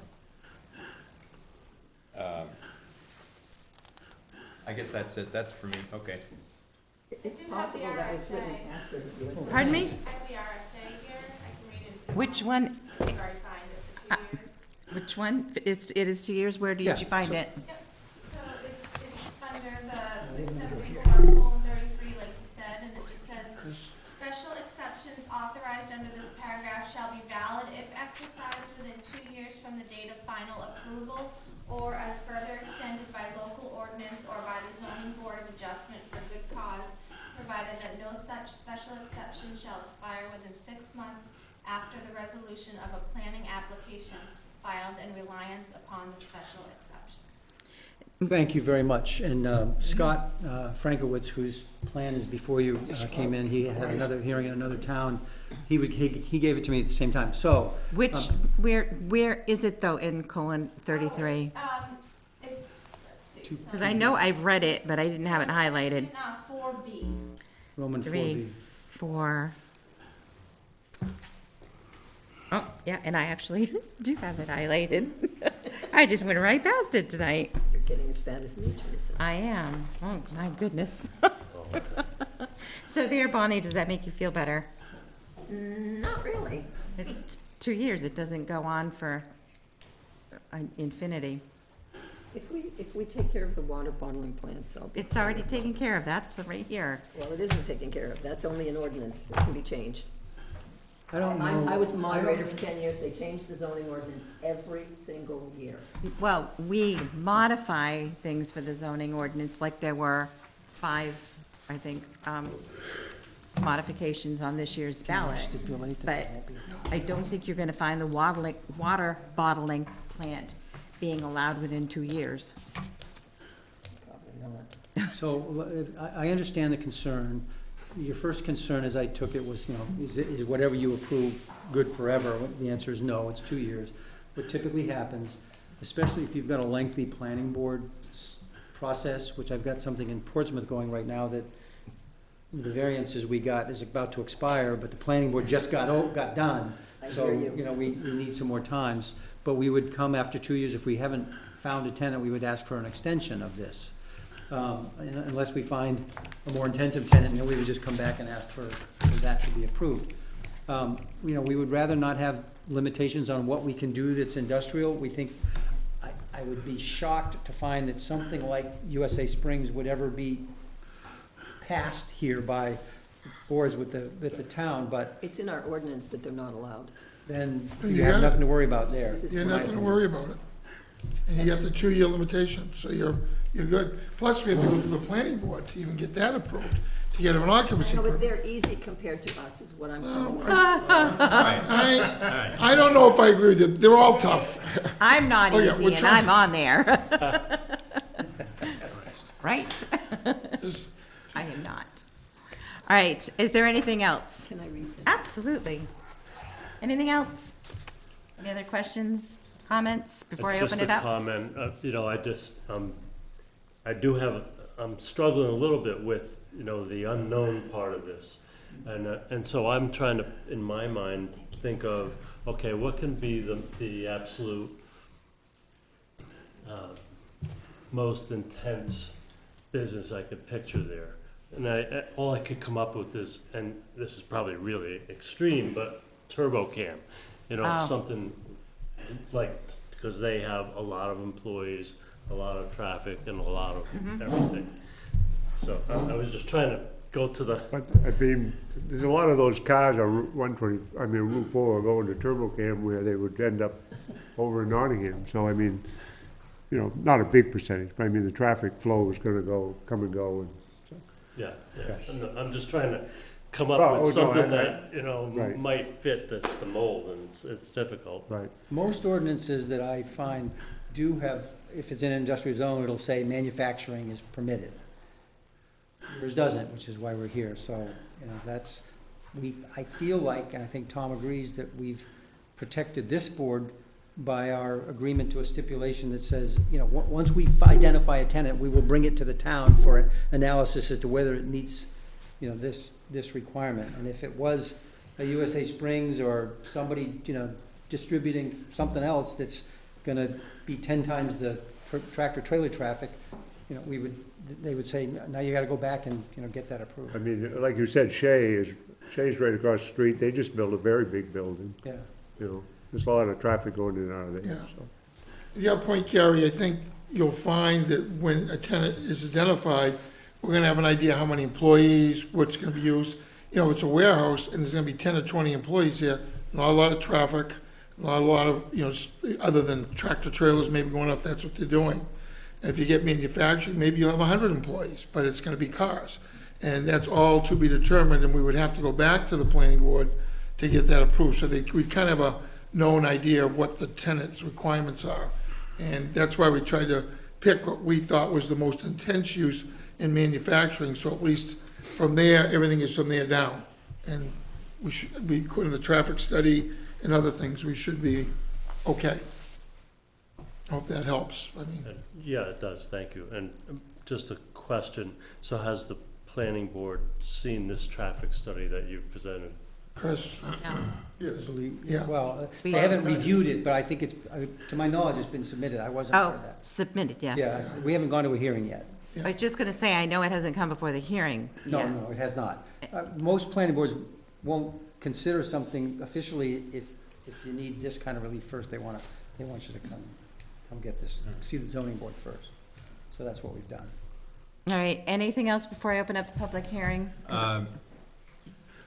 Have you contacted the fire marshal or the fire department with regards to a reservoir for sprinkler system, including a pump house? I have not. Yeah, we have. If you can, Yes. I met with you the, can identify yourself and then come up here. So they can I get get you. with Frank? Yeah, go right here. You get to the front of the class. There's a microphone in your being broadcast, so, Okay. to the I'm- citizens of the town. I'm very loud, so I'm sure I don't need a microphone. State your name and your purpose. But it's going for the TV also. Okay, my name is Chris Andis. I am the project manager for De Niro Construction. And I met with the fire chief, and I apologize for not remembering his name. Matt Curry. Thank you. And also Dale, we had meetings. And we also met with our sprinkler company, which is Mark Richards Jr. And they all agreed that we're gonna be doing a 300,000 gallon tank that's gonna be out there on the property. One of the questions that the fire chief asked, he said, well, that's more than adequate for the building. They also asked if we had a fire in the neighborhood, because we don't have any fire hydrants out there, can we use your water tank, sorry, cistern, it's a, Reservoir. thing is 300 feet, 30 feet in the air by 50 feet wide. It's a huge, structure. And we said, of course, no problems. And Per price. Only- Do you know what I was amazed? I give you just a little side thing for some levity. This tank, right, 30 feet by whatever it is, this big water tank. First thing I said, because I'm a hockey player, I said, what happens in the winter? Does that damn thing freeze and we're gonna have a block of ice out there? But I guess there's either a heater or something to There's a keep the water. submersible heater But I'm like, that's in the it. first thing I could think is, oh my God, I wouldn't want that thing to freeze. Reason. For whatever reason. Yeah. So basically, I spoke for Tom at the meeting. I said, of course you can use it. And they also told us, which helps the town, is that once they suck your, I'm sorry, take your water, drain the water out of your tank, normally it's the town's responsibility to fill that tank back up. But we do have, and this is not a negative, this is, we do have wells on the property that produce enough water to fill that tank back up. So there'd be no cost to the town to take our water and put fires out in the neighborhood. And that would, the pump trucks would be able to come to the neighborhood next to us, that's 1,600 feet away. If they had fires there, then the pump trucks come, fill up their all the water they need. We do 330,000 gallons in a day. And that can fill the pumps back up and take care of the water trucks. LA needed that. What's that? They needed that out in California. Yes, Tell me about it. yes. So you're gonna, All right, you're gonna have the infrastructure for a tanker to come up and, Yep, and Hook up and- connect, go. correct. And this water tank, again, we're not proposing it now, but when we do the rest of the subdivision, the phase 2 of our project, again, coming back for the town for approvals and everything, that there'll be fire hydrants out there, then this is adequate enough water to supply the whole area there for fire suppression systems. Okay. So we are planning for for our, not only our own building, but our subdivisions and our neighbors. Bonnie, addressing your question with regards to another water bottling plant. USA Springs was authorized and permitted to pump 300,000 gallons a day from the aquifer. The tank you said is gonna be 300,000 gallons. I'm sure you're not gonna try and fill it in one day. No, Matter of fact, I think it'd be almost impossible to fill it in one day. true. So, but once it's filled, you're not gonna draw on that water anymore. The only water you're gonna need is for domestic use. Domestic or a fire. Yeah, fire domestic, correctly. Right. Correct. And then if there's a fire, it will be there available Obviously. for the buildings, But but once it'll the tank sit is dormant. filled, once the tank is filled, your need for water is only gonna be domestic use. Correct, Refilling the tank is something else if there's a fire. correct. So this addresses your question, is that once that tank is filled, not only will it benefit the neighborhood, but that's gonna be pretty much it for large quantity of water needed. It'll just be then domestic use. Correct. There you go. okay. Can I open the public hearing? You guys all set? Yeah. For a little bit? Okay, I'll have you guys have a seat. And it's 8:33.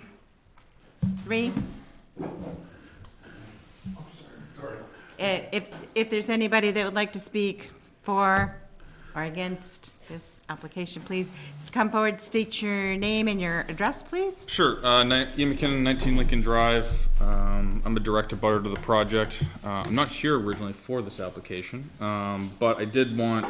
I served on the planning board as vice chairman for 3 to 3.5 years up until last spring. So I was actually on the board / recused myself as a direct abutter when they first came. The project came now, I think we're up about 2 years since the town has seen an application for the project. So I'm certainly I've only been in town since 2019 and have heard from plenty of my neighbors about the USA Springs process. I have one of the abandoned wellheads is about 30 feet off the back corner of my property, and it started by asking my neighbor what the heck that thing is out there. And so I think it's been referenced. It's certainly a great piece of property in the back. There's access to some great trails and direct connection to the Selt property actually across the border with Barrington. I do, even though I live in a subdivision that almost dates back to the creation of the zoning ordinance. So obviously, about half of our community, it's a U-shaped road, but half of it technically lies within the commercial industrial zone. I'm outside of it. I'm far enough back in the very back corner, at one of the corners of the street. So I've seen the building there. I personally, obviously I'm here tonight, I developed plenty of these buildings. It would seem that it's a great benefit to the town to see this developed. It's not often that you have a structure that, in terms of a developer, it's not a slam dunk to take an old building, a frame, and then develop it out to what you need. So it does cost money to rehab that, bring it up to code, and also work within a potential tenant's needs. Originally I did want to get up here too and remind, just because I recall this from myself needing to review the zoning many times. I would say that I don't believe any sort of special stipulation would be needed for this, because it is explicitly prohibited in Article 4F that water bottling or the transport of any water extracted from within the town leave the town. So I want to make sure that is an actual section with the zoning ordinance that it will never be an allowed use, and it by right is a prohibited use in the ordinance. Yes, it can be changed. I'd be shocked if it was, but it is possible. So I even though I'm a butter, I submitted comment, which these folks loved, and I've known Tim and Tom, again, from my background on the planning board, and submitted some comments for their planning board application, but really nothing, just some questions to the application. But I do support the use of this as an industrial site. I think we've all seen, again, with my limited time here, I've been here in the last year or two, that it was a town meeting setup, then it switched to SB2, and the tax cap. So in a 6-year period I've been here, I've seen quite a few changes, I feel like, in the town. And we've all seen the burden on the tax base, which we rely heavily on residential. We have really one area that can be utilized for commercial industrial, and it is the Route 4 corridor. We've seen some development within that corridor. Some of it I would say is not your high value property, but something like this, and especially with, they have shown their plans for some of the adjacent property in the future as an industrial subdivision.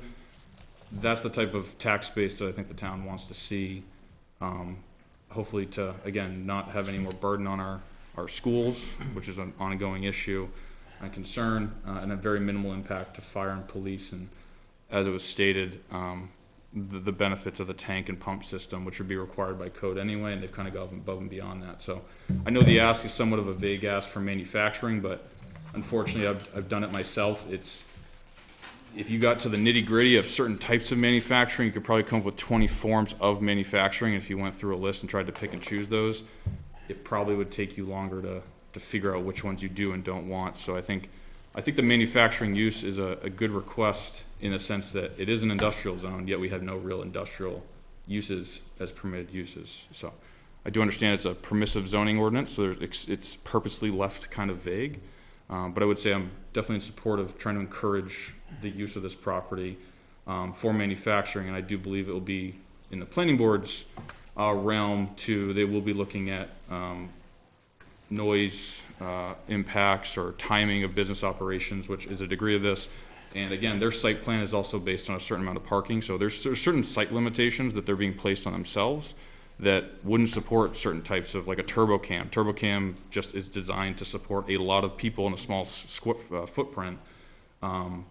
If you're limited by parking, there's certain uses that just can't use the site, or need to come back in for permitting to get more parking, and that gives everybody another bite at the apple. So I am in support, even though I'm a direct abutter, I do support the request for special permit use because I do think it is the best use for the property, and I think the town needs something like this to help the tax base in the coming years. And you support the stipulation that they put forth For the water? No. for the planning board? Proposed is to go to the planning board when they get a tenant. Oh, yeah, I think I was there for, yeah, Building I inspector. believe that was somewhat mentioned at the first planning board, actually, that I was there. And I think that makes a lot of sense, because there needs to be a certain form of due diligence that they can commit to a tenant, yes, this is usable property. I think it makes total sense to essentially go back and memorialize, right, confirm parking rates, that kind of thing. So I think I was in support of that when they mentioned it at the board, and I think it's a reasonable request. I was just Yep. waiting for Yep. you to say that. Yep, no, I agree, thank you. Thank you. Dan? Anybody else? Is there anyone else who would like to speak on behalf of the, come forward. Yes, ma'am. Sorry about that, but if you wish, you can't speak from there. You need to sit there. Yes, please. Here's a microphone. You need, and state your name and address, please. My name is Susan LeClaire. I have lived in Nottingham for, maybe it's been a long time, but about 50 years, a few years. Okay, you can have a seat, Mrs. LeClaire. You want to let me sit? Okay, phew. Did you hear the bones? What is your address? No. It would be 166 Old Turnpike Road. Okay. I'm just up the road from this plan, I guess I could say. Okay. But anyway, I would just like to ask two questions. One is, how much noise is this going to add to the area?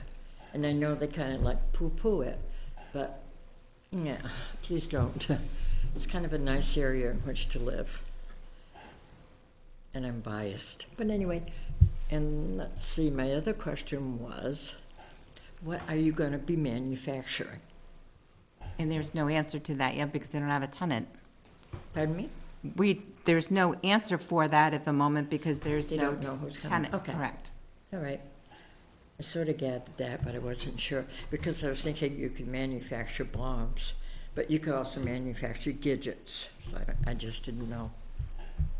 I know, Terry. Okay. Okay, that's all I have to say. Okay. I'm just sitting, yes, it is a little noisy. I can't imagine it's gonna be any noisier than Route 4. Well, it is Route I 4. said, Route 4 is pretty noisy. Oh, I will Yeah. agree with that. And at night, day, it doesn't matter. You hear the cars going by, choo, and then the trucks. That's it. I don't want to. I live just down the road and hear that same thing. Yeah. Every day. All right, anybody else? You're anxious to get back up, but I need, I need to, is there anyone else who'd like to speak? Okay, going once, going twice, okay. Public hearing is closed, you may come back to the table. Well, I didn't want you to close that. I have one thing I want to say. It's only close to the public. About the public, okay. Yes. I just want to clarify, because the comment was made by the chair about when we find a tenant, we go back to the planning board. That's not our proposal. Our proposal is go to the staff and have them administratively review our proposal, and they would decide whether or not we've got to go back to you folks. Did I miss? You said planning board. You had said, my understanding is, Yeah. of what you said, was to the planning board and the building inspector. Planning staff in the building. Planning staff. Well, that's really just the building inspector other than Yeah, but that's- Alana. Yeah, that's not the planning board. All right, The board would require notice, a hearing, and all those things. It would delay it by a couple of months, so we would want to give it to the planning staff. The staff would decide who's going to look at it and determine whether or not we meet the manufacturing Alana. limitation. The staff would be Alana. Does, Yeah. Well, that's what I'm thinking, it's like, I don't think that's how it would work. Yeah, I think the business use needs to be approved too. I was gonna say, does the building inspector have that authority to make a yay nay on that, or does it, should But be this is- elevated? This is down the road. This is after. If they're approved tonight, this is something down the road if they Correct. find a tenant that is This in is the manufacturing. stipulation that the board would add to the, motion to approve. So if I so may, what about, would you be agreeable, and Alana brought up a great person for that, would be our Stratford Regional Planning whoever Commission the town rep. decides they want is fine, but let me give you an example. Let's just say this was a permitted use, and we went to get a building permit. The staff is still gonna look it over and decide whether our use and the construction meets with zoning. So they're not, in my opinion, they wouldn't be doing anything out of the ordinary. So if we went to the staff with a retail wholesale establishment, which could be a range of things, we would give it to them and they would decide, do you meet the requirements of a retail wholesale establishment? If they thought we didn't, they'd say, you gotta go to you and have you. But you'd be meeting before the planning board with that information. So it would be the planning board that would be discussing it. Not for the use, it would be for the site review, yes. And we have to go to the planning board for site review anyway, Exactly, which you which would we're in then, process of. which, I'm aware of that.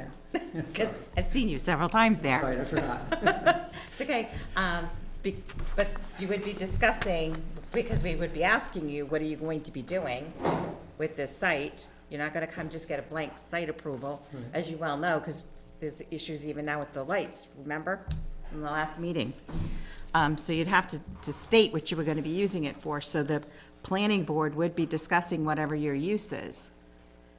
But right now, we have the Blair Haney from Yeah. the Stratford Regional Planning, who would probably be the one that would get your information to further review it for us. That's perfectly fine with us. Yeah. We're gonna have to go to the planning board regardless Oh, after this. yeah, I know. So if you approve this tonight, that we can do manufacturing or lesser, then we're gonna go, obviously get our site plan approved, knowing that we can do that.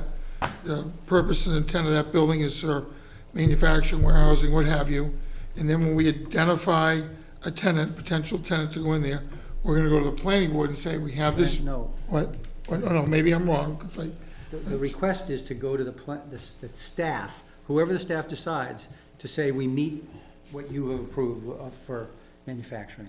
That's what we'd like to Okay. see. However, because we can't approve a particular business, that's why we're the planning board. planning board comes in, exactly. Now, with all that said, I do want you and I want Alana, I want everybody to be comfortable with this. That's just what made the most sense to us as to how to proceed going forward.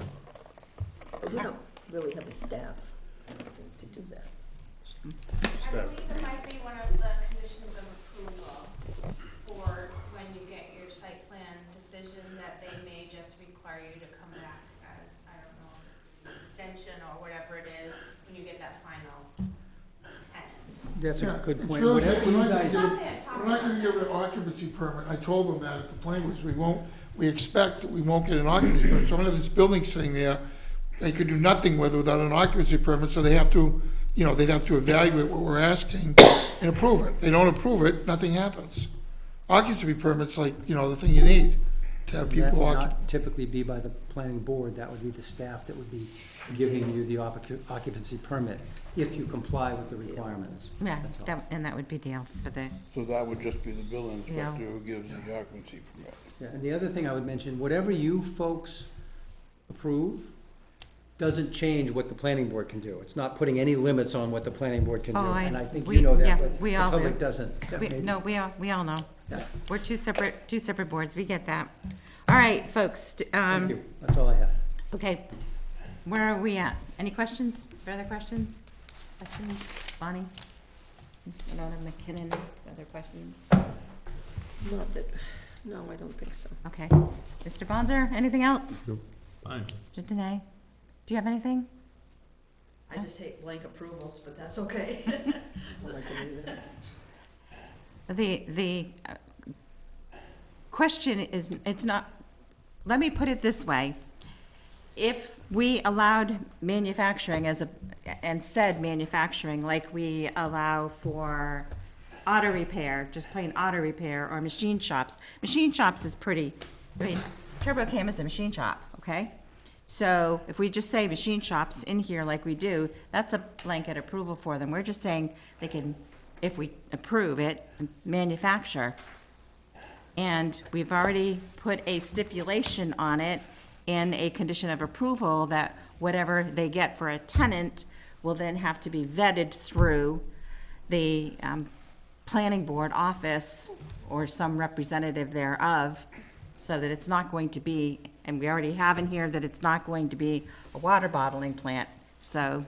Or beer, or juice. Any kind of bottling, right. Vodka? Correct, a bottling plant. I think we Okay, have a okay. still. So, anyway, I don't share the total discomfort of it, because we do have a check and balance on it, and this is not a property that I don't feel that we really want to tie everybody's hands on so that everybody goes, forget it, I'm not going to Nottingham. They won't let us do anything there. Having said that, is there anybody who'd like to make a motion for or against this special exception request? And I know Mr. Denny. I move to approve special exception for manufacturing with conditions of approval being site plan review and business use review by planning board and/or appropriate authorities. Condition, site plan review, and what? Business. And business use approval. I'll second By planning board or representative? Yeah, that's fine. Okay, I'm just wanted to get down what you were writing. Okay, and it was seconded by Terry. All right, it has been moved and seconded to approve the special exception request with the criteria that there's a site plan review, which is being done, and business use review by the planning board or representative. Any further discussion on this? Seeing none, we shall proceed to vote. All those in favor, please signify by saying aye. Aye. 1, 2, 3, 4. I abstain. 4, 0, 1. Thank you Okay. very much. And remember, there is still, I believe, a 30-day window where Appeal somebody, period. You're pretty safe. It's your own nickel. Yeah, all right, thank you, appreciate it, it's If good to somebody know. overturns it, Thank you all very much. you're welcome. See you at planning board. Yes, by the way, those lights were for the inside of the building. I know. When we put the walls up, are you gonna come out next Saturday? I am. Good, I'll see you there. I'll be, just so anybody's interested, it is a public site walk on next Saturday if you're interested. at what time? Just keep in 10. mind, there might be some mud around. We're trying to get rid of as much as we can. I have boots. Everybody that lives in this area needs boots. All right, just to remind you folks that we do have another case, so if you have any further discussion, please exit quietly. Our last case is 25-005 VA Stoddard. It is 163 Stevens Hill Road. The application is from Jones and Beach Engineers on behalf of James Sigmund, requesting a variance from Article 2, Section C.2.e of the Nottingham zoning ordinance to permit the subdivision of a lot with a building envelope of less than 30,000 square feet. The property is located at 163 Stevens Hill Road in Nottingham and is identified as tax map 48, lot 2-3. Please identify yourself and Sure. Good evening, Ian McKinnon with Jones and Beach now. Here tonight on behalf of Barry Geyer, who had another obligation this evening, and he knows I live in town, so I guess I do that straw. So again, we're here tonight for property at 163 Stevens Hill, map 48, lot 2-3. The overall existing parcel is just over 24.8 acres. With a wetland, not a very large wetland, but it traverses north-south, essentially across the entire parcel, about 350 to 400 feet back from the roadway. It's part of, there's obviously, as people are familiar with this area, there's a pretty large interconnected wetland system, which this is essentially one of those fingers, for lack of a better term, across this property. There also is existing some pretty unique soil profiled areas, some eskers, as some people might call, some larger steep slope areas that almost look like they would have been man-made stockpiles, but they are naturally occurring eskers. We've seen those in some projects elsewhere in town as well, much larger as well. The reason we're here tonight is originally this project has been before the planning board. Barry has been before the planning board. We surveyed this property, and the intent, it's a family parcel. They intend to break off a parcel to build a house. the proposed parcel that you see on the plans is currently shown as 2.12 acres, so it exceeds the 2-acre minimum and has a little over 205 feet of frontage where 200 is required. So it meets all the dimensional requirements for the lot, except for the one piece, and it's been I myself am very familiar with it, it's been a interesting topic, and some might have noticed that there was recently some zoning amendments, which I believe were confusing to some, but there were some modifications to the definitions in zoning relative to building envelope. One of those, it used to be that you had to have a 200 by 200 square or 30,000 square feet of area deemed buildable, and so there's kind of been a discussion before the planning board for some time, and I believe, I'll take credit, I believe a project of mine probably kickstarted some of that modification to the definition that I think has added some clarification. And so that I believe the history of that is it used to be 202 by 200, and then years ago the 30,000 square foot was enacted because it's hard to find a large 200 by 200 square on many pieces of property that maybe don't have some sort of hindrance from either steep slope or a wetland setback, especially when considering typical dimensions for a 2-acre parcel. So, we're here tonight. We have 2 sheets before you. This is the full sheet. I just started with this. This is showing the depth of that existing parcel. In this top northwest corner is that 2.1 acre parcel that is proposed to be developed. And then the second sheet is really just a blow up looking at really the front third of the parcel. We did a full boundary survey, but only did detailed topography, wetlands, and everything else for about that first third to half of the property, because there's really no need to develop further back. But we did do a full boundary survey on this parcel. And so what this plan shows is the new 2.1 acre parcel, again with the proposed house kind of up near that front 50-foot setback, which is the base zoning requirement. And there is a second home shown, with kind of that serpentine long driveway to a back buildable area. That buildable area in the very back, it has a crosshatch to it, is currently labeled as about 47,500 square feet. It would be larger if we chose to pull it back. So I know one thing that was looked at was this, we could still subdivide this parcel into 2 parcels, doing a larger parcel for the 2.1 acres and still have enough buildable area in the back there to have 30,000 for each parcel. The concern is that, like I mentioned, we have a wetland, we have some of these eskers that exist, that in order to break off this new parcel on the north side and build to the rear where you can get the 30,000 contiguous buildable area outside of all setbacks and steep slope areas, would require both a wetland crossing, cutting through some of those very steep esker areas, which are in some areas about a 1-to-1 or 1.5-to-1. They're very steep. They're well vegetated now because they've been there for so many centuries, but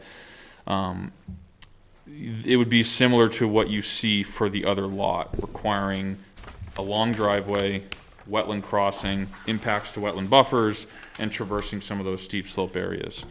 And so the desire, and I believe there seems to be support for it from the planning board, and I think it's our intent too, is to minimize the disturbance required to break out a new single-family lot.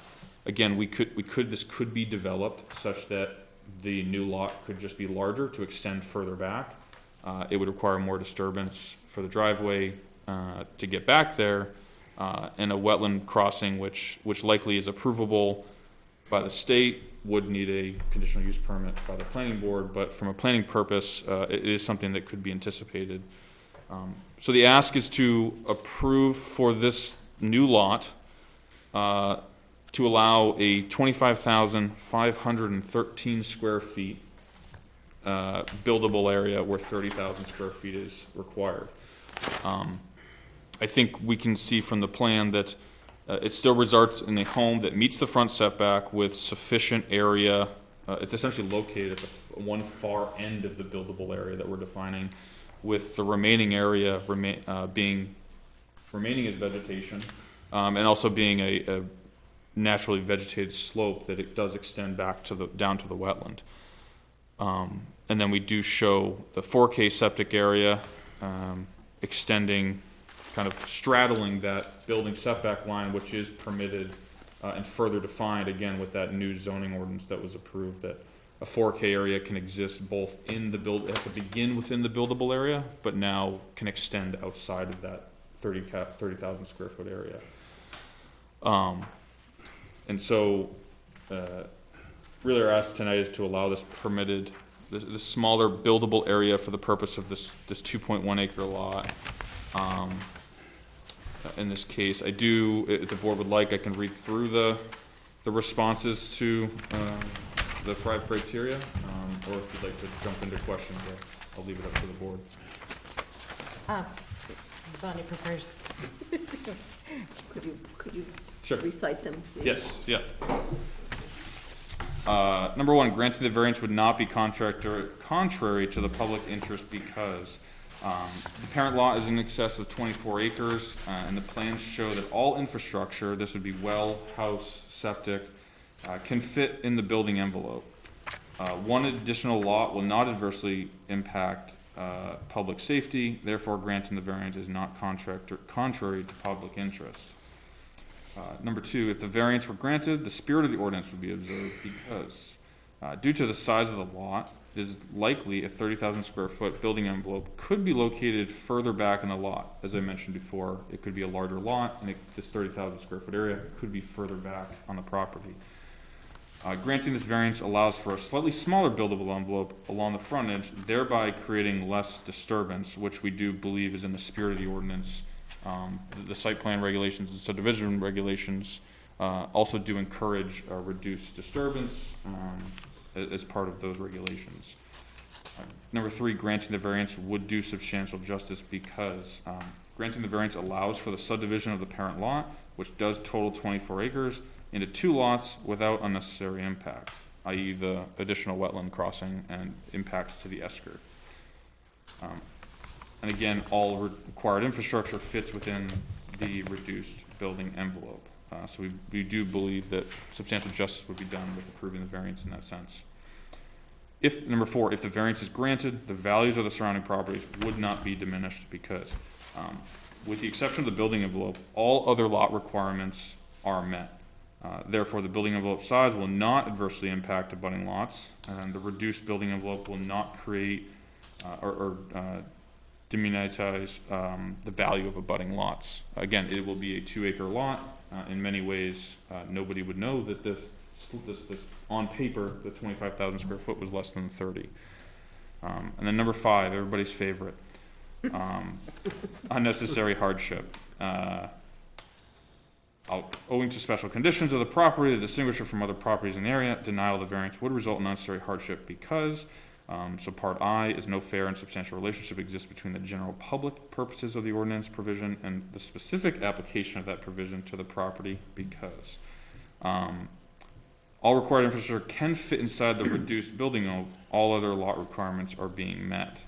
And then part 2, the proposed use is a reasonable one. Surrounding properties are all single-family homes, and so as is the proposed lot. And we, again, as we stated, even with the reduced buildable area, the proposed lot has sufficient area to construct all required items. So we do believe that in that sense it is a reasonable use of the property. And then there is the part B there. It says explain how, if the criteria in subparagraph A are not established, unnecessary hardship will be deemed to exist if and only if owing to special conditions of the property that distinguish it from other properties in the area, the property cannot be reasonably used in strict conformance with the ordinance, and the variance is therefore necessary to enable a reasonable use of it. The existing lot is long and relatively narrow. A wetland complex bisects the lot, leaving insufficient area along the frontage to meet the building envelope criteria, but more than sufficient area to fit all the required infrastructure. This creates an unnecessary hardship that limits the use of the property in a reasonable manner. So I think with that, I'm happy to expand, or if anybody has questions on those or just the project in general, I'll do my best. And I'm just curious why on the south side, you didn't go down on the buildable area to meet the criteria. Yep. And that's partially because based on the existing frontage, essentially where the lot line is located, they will both just meet, the frontage requirements. So you're talking about, yeah, the frontage here and here. Yeah. So you had to split that. It's almost right in the middle. Yep, yep. And you didn't want to jog or Well, and the gain a little bit more And I've to get played- it just that much closer. Yeah, and so I've played that game a little bit, and Teresa knows that. Trying to get creative with lot size. It's likely that in order to essentially keep the front lot line intersecting the roadway where it is, make the frontage work, and then try and get that additional 5,000 square feet, that lot line would probably either need to angle severely from the front line, and I believe our subdivision regulations has a restriction of either,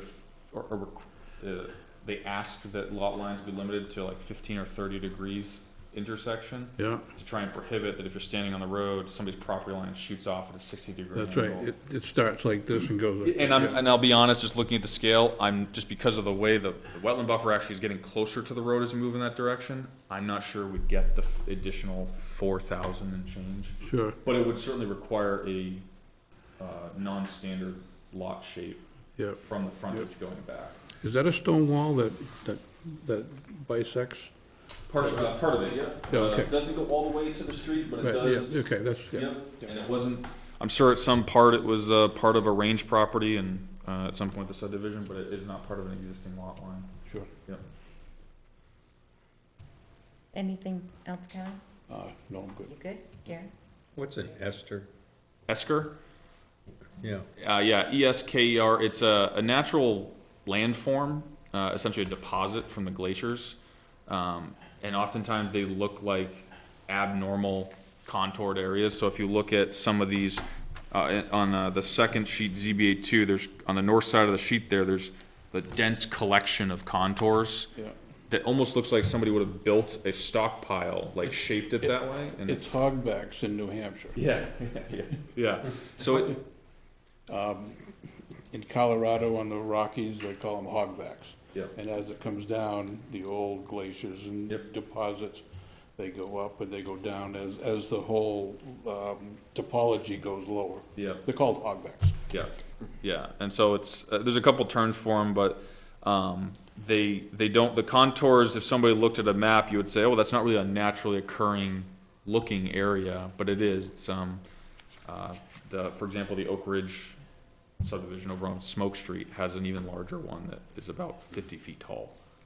It looks like somebody built a mountain in the middle of that site, but it's naturally occurring. So, but it does qualify, because it's naturally occurring, it does qualify as a steep slope area under our regulation. Even more so because I do believe the steep slope ordinance passed this year as well, right? So I think so, right? I All those believe, got approved. yeah, I believe all of them did. Yep, So same, I thought so too. Thanks. Yep. Mr. Anderson, do you have anything? Any questions? No? Ms. Winona McKinnon? I have one, but it's not really relevant, but I'll ask it anyway. I will try. So across Stevenson Road, there's a little square of stone wall around it. What is that, a graveyard? I believe so, and that actually goes back to a property across the street was a previous planning board case that I do recall, and I believe that is a burial ground. I'm not sure to what extent, but I believe that it's at least been identified. It's one of those historical cemeteries. Yes. It's not It should have labeled, so. a cross on it. No, yeah, and you know, a lot of times too, it wouldn't have likely fallen really heavily into our research because we have a separation of the road and we need to take a 25-foot setback, which the road. I'm not faulting you Yeah, for it. no, I agree. I was just curious. Yep. Mr. Bonzer? Nope, I'm good. Mr. Dene?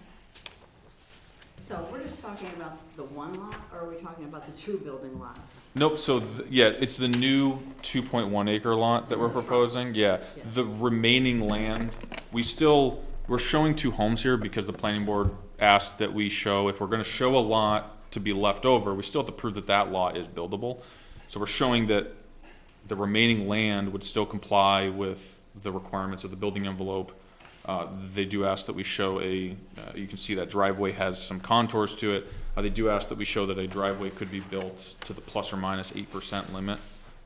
But the intent here is really for them to build on this 2.1 acre lot up closer to the road and not get into unnecessarily building a driveway much further back. It would likely require a lot size almost 2 times or more to get back there. That's a very special area there. Yeah, it's this whole area kind of east of Stevens Hill has a lot of contiguous natural areas. I know there's been some recent subdivision on Stevens Hill that protected some of it, but yeah, and the back portion of this property is connected to that.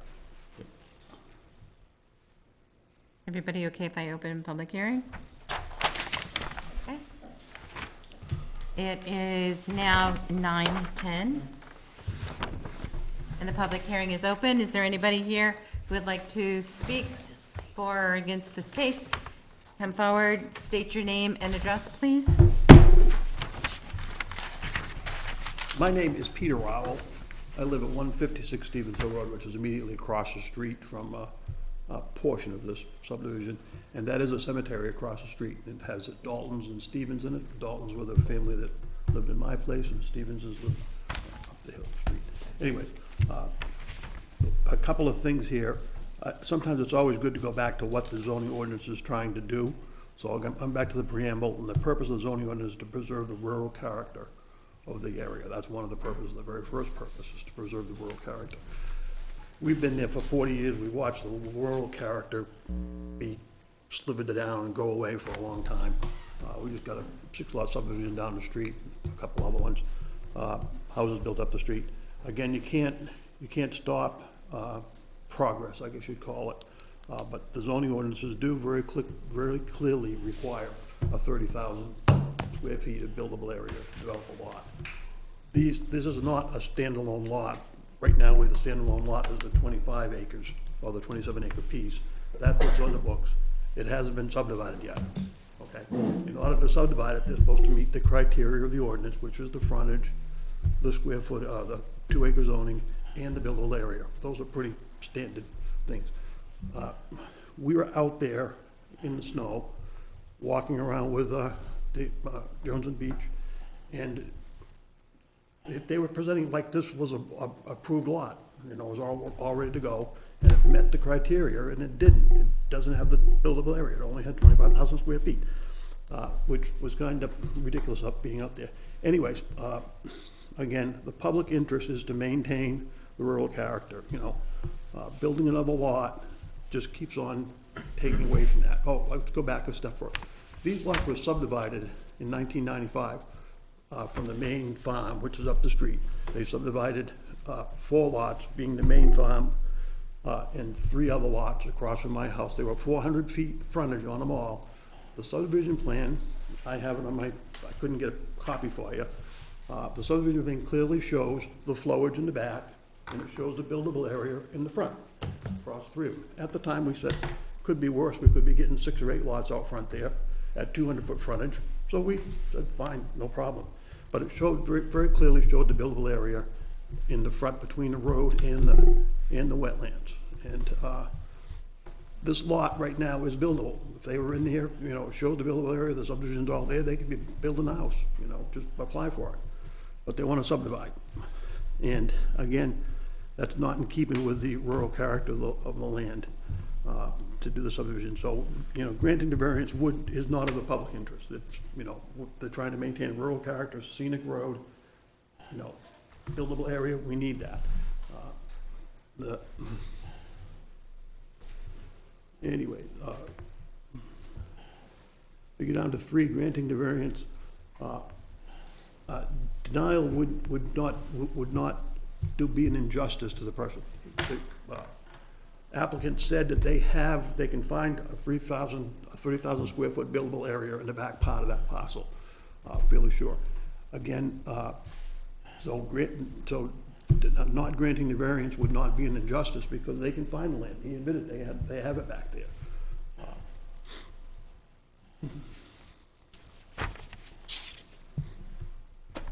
Now, again, diminishing the value of the surrounding properties, I kind of spoke to that earlier, that is that, you know, the scenic road is being taken away piece by piece, one piece at a time, all the way down through. Can't stop progress, but we can try to buffer it as best we can. The 6-lot subdivision down the road, 2 years ago, we requested, the abutters requested of the developer to leave a 100-foot buffer, no-cut buffer in front of the houses. And the developer stepped forward and said, sure, no problem, we do it. And all the lots got approved with a 100-foot buffer. That was actually no-cut buffer. So all the houses are set back. You could almost drive down the road when there's leaves on the trees, and you won't even see the houses there. They're set back. Now, they are being trimmed back some, you know, they're there. You can see them when there's no leaves and the light showing it. But again, it's working with the developer. We asked him, you know, personally, to put the buffer in, and he did. That same developer bought a piece of property beside Quincy Pond, which had one house on it, and he went to work to subdivide it. And when he found out that he couldn't build, he wanted to get a lot between the house and Quincy Pond, but when he laid it all out on a piece of plan, he couldn't get the buildable area, so he never even presented the lot to the planning board. It wasn't even shown on his plan. He subdivided one to the left, the one to the right he didn't present, and he sold the back land to the abutter. That's the developer saying, you know, he could have gone to the board and tried to get a variance, but he said, it's not worth it, you know, to do that. Anyways, here we are, looking for a variance on a piece of property where they said they can get the buildable area in the back of that. Now, again, we want to talk about the hardship of crossing the wetland. They've already shown on their plan a huge driveway across the wetland for the back piece of the property there. The zoning ordinance allows shared driveways. Stick on the boundary line with it. They can put a shared driveway on the boundary line, probably not impact a whole lot more wetlands than they're impacting with this point right here. It'd be easy to build because it doesn't go down in a big hollow, it's fairly flat across there. And then end up in the back part of the property where they could find their two 30,000 square foot building areas. And we wouldn't get the house out on the street. We wouldn't have to be developing a lot that doesn't meet the criteria of the ordinance. This small lot that they want, you know, doesn't have the 30,000 square foot of available area, which in turn doesn't meet the ordinance. Have I missed anything here?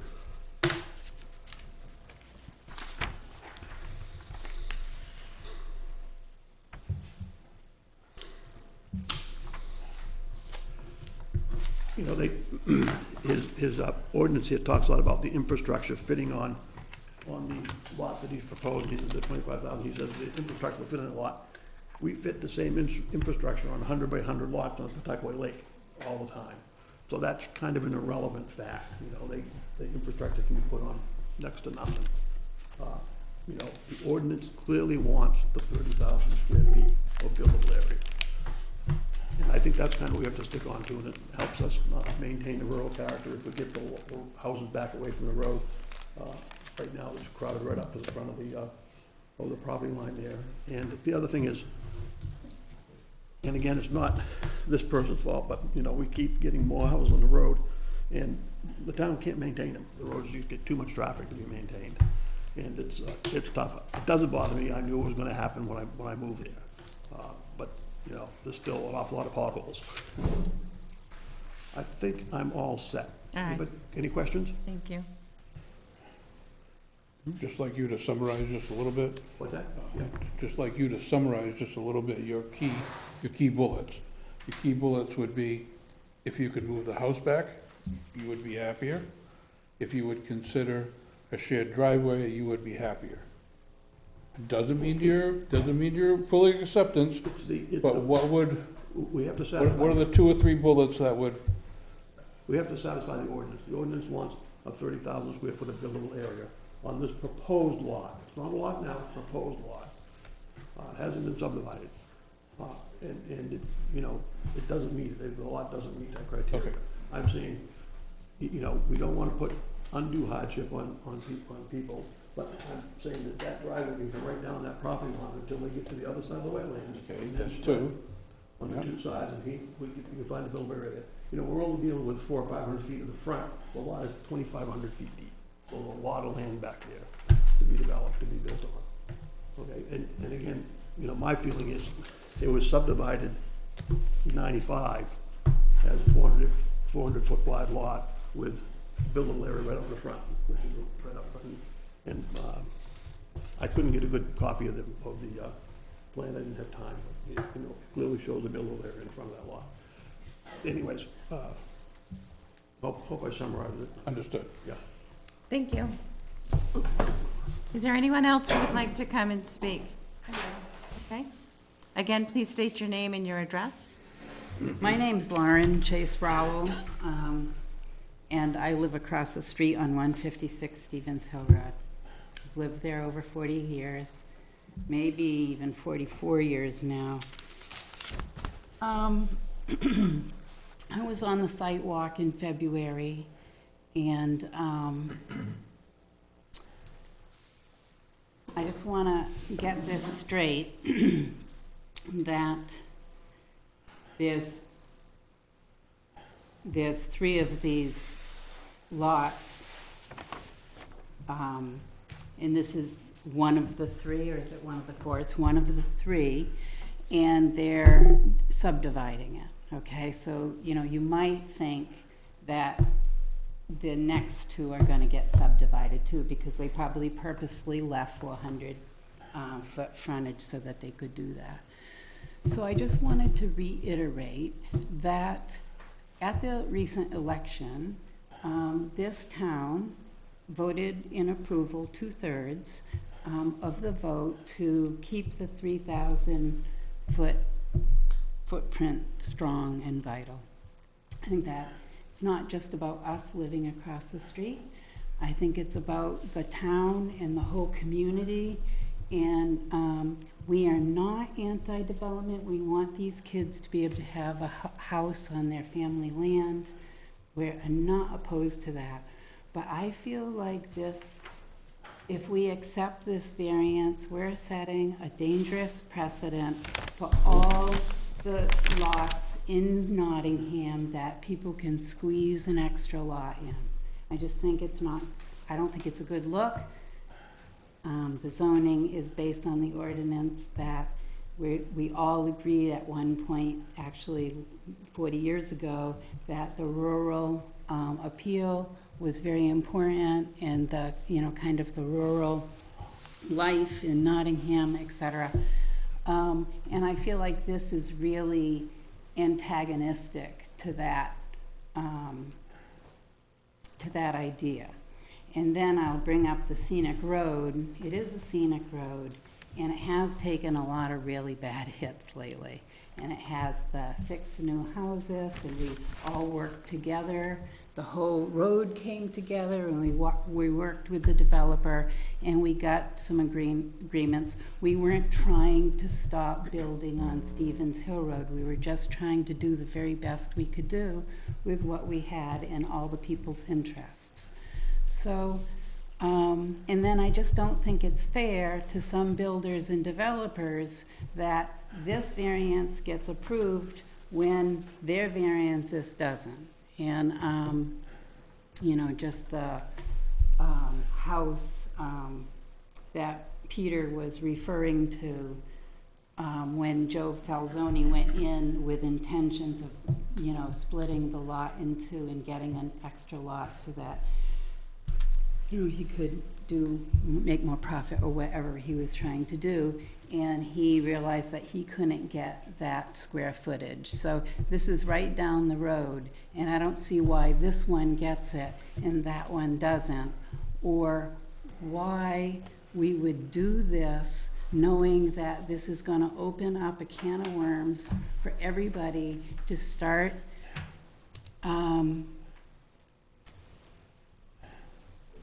getting variances when it doesn't meet the town's criteria, which was developed by really smart, really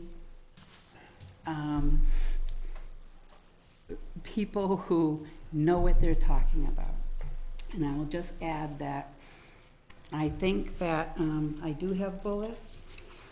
I do have some bullets. So 4 out of 5 of the zoning modifications were voted to keep and protect the 3,000 square foot thing and other things by 2/3 of the community. So that's a strong plus for a no to the variance. If there was a shared driveway that went back to all that property in the back, we would reduce 2 dangerous driveways. There's 2 dangerous driveways coming out. We'd make that 1 dangerous driveway, maybe in a little bit of a better position.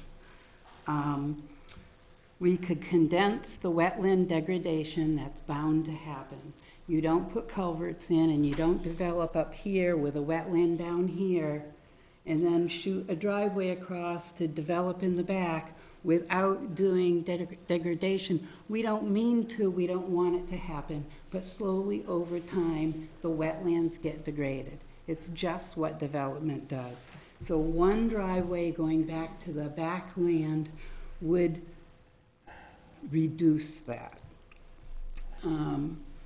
Houses back in the woods would help keep the rural feel and the scenic road scenic. And then I think it's fair to all of the builders and developers who have respected the 30,000 square foot ruling. And I don't think there's any hardship, and there's really no reason why this needs to be granted, with an easy solution of sharing a driveway and developing the site out beyond the wetland. We are not anti-development. We want these kids to have homes. We want them to build on their family land. It's something that we believe and support, but this is really not just looking at us or this or these kids who are trying to do this. This is looking at the intent that Nottingham community has for this place that we call home. Thank you. Anyone else? You have something different to share with us? Not really. Okay. My name is Deb Stevens. I live at 16 Stevens Hill Road, and my brothers and I own Mulligan Forest, which abuts the backside of this property. When I was growing up here, there were 4 houses on that road, and none of them were lived in year-round. One of them was Peter and Lauren's house. The other was Fraticelli's, which is the and so I've seen drastic changes to the road. I agree with everything that Peter and Lauren said, except that I would like to see this remain 1 lot. My concerns are for the wildlife and the wetlands and how it affects the area around. And yes, the scenic road, the scenic nature of the town. And as they said, we have these ordinances put in place by voting members of our town. And we seem to be bending over backwards to make exceptions for some things that I think should not be. So that's okay. Thank you. All right. Anybody else? Okay, and you can come back up. Sure. Going once, twice, and closing the public hearing at 9:28.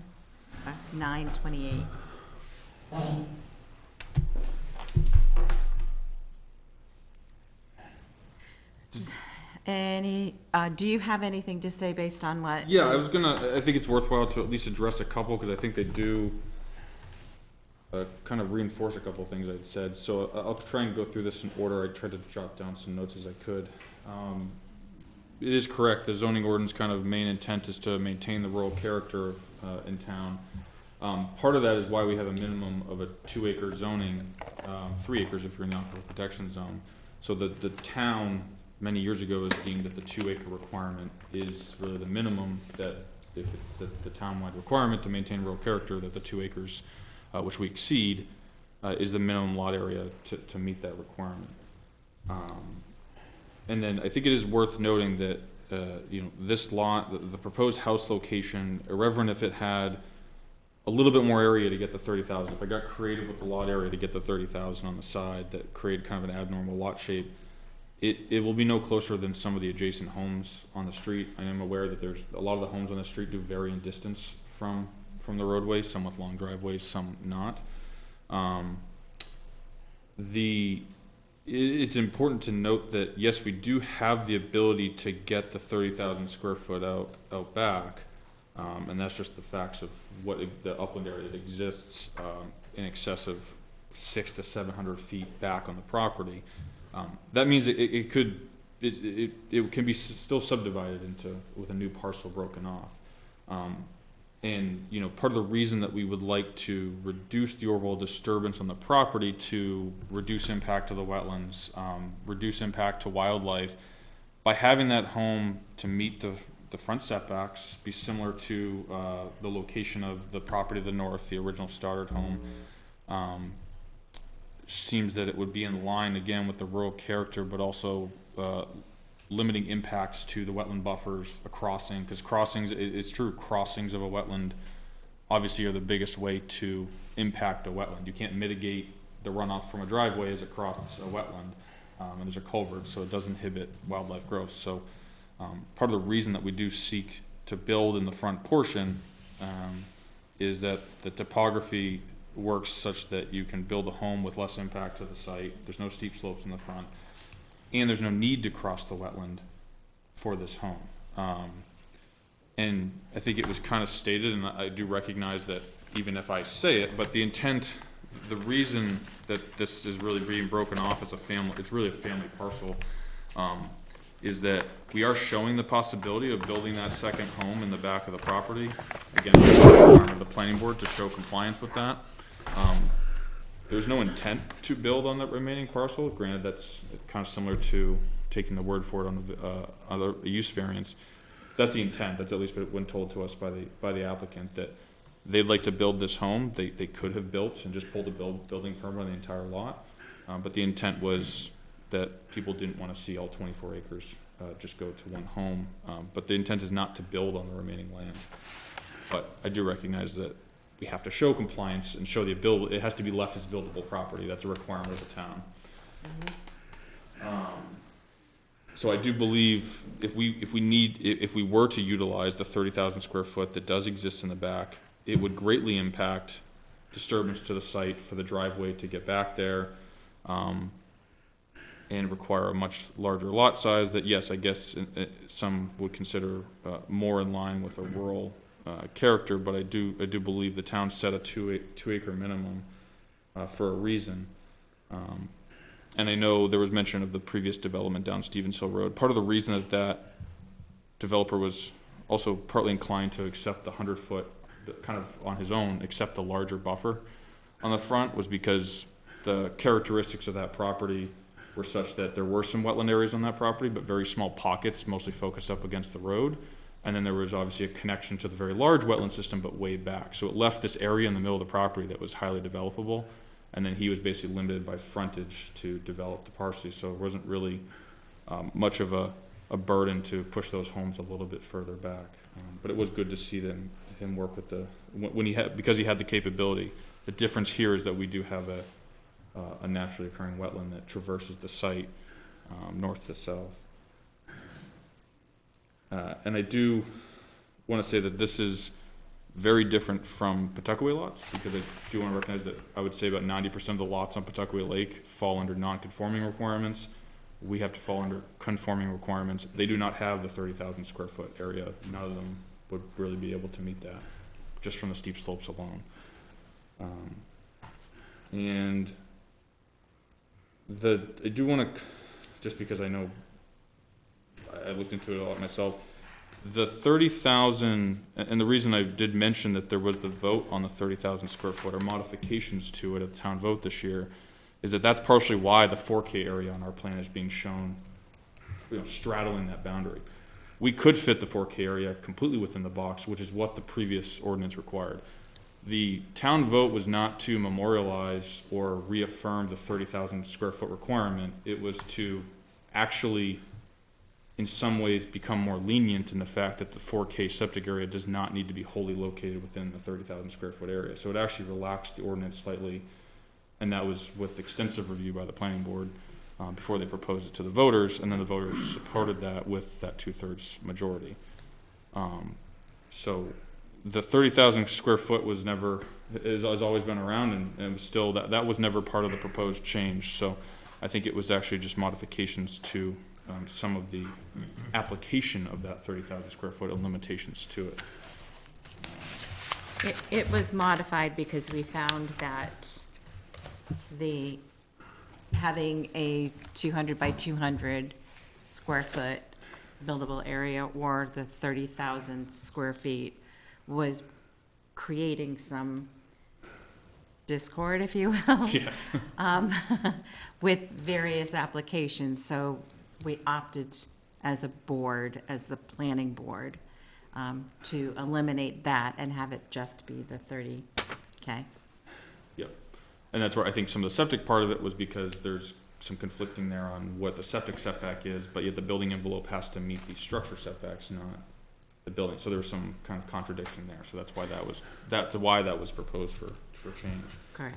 And I do think that, the whole reason we're here too and asking for this is that each property, there's no precedent set. Each application for variance is looked at independently with the different unique characteristics of the property.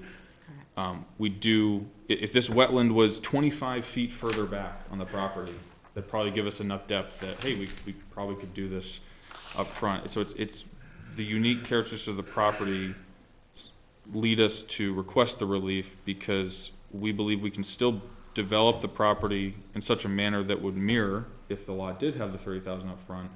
But if we were to be forced to build in the rear of the property, it adds, again, disturbance, construction costs, direct impact to the wetlands for this new lot, and direct impact to those naturally occurring steep slope esker areas.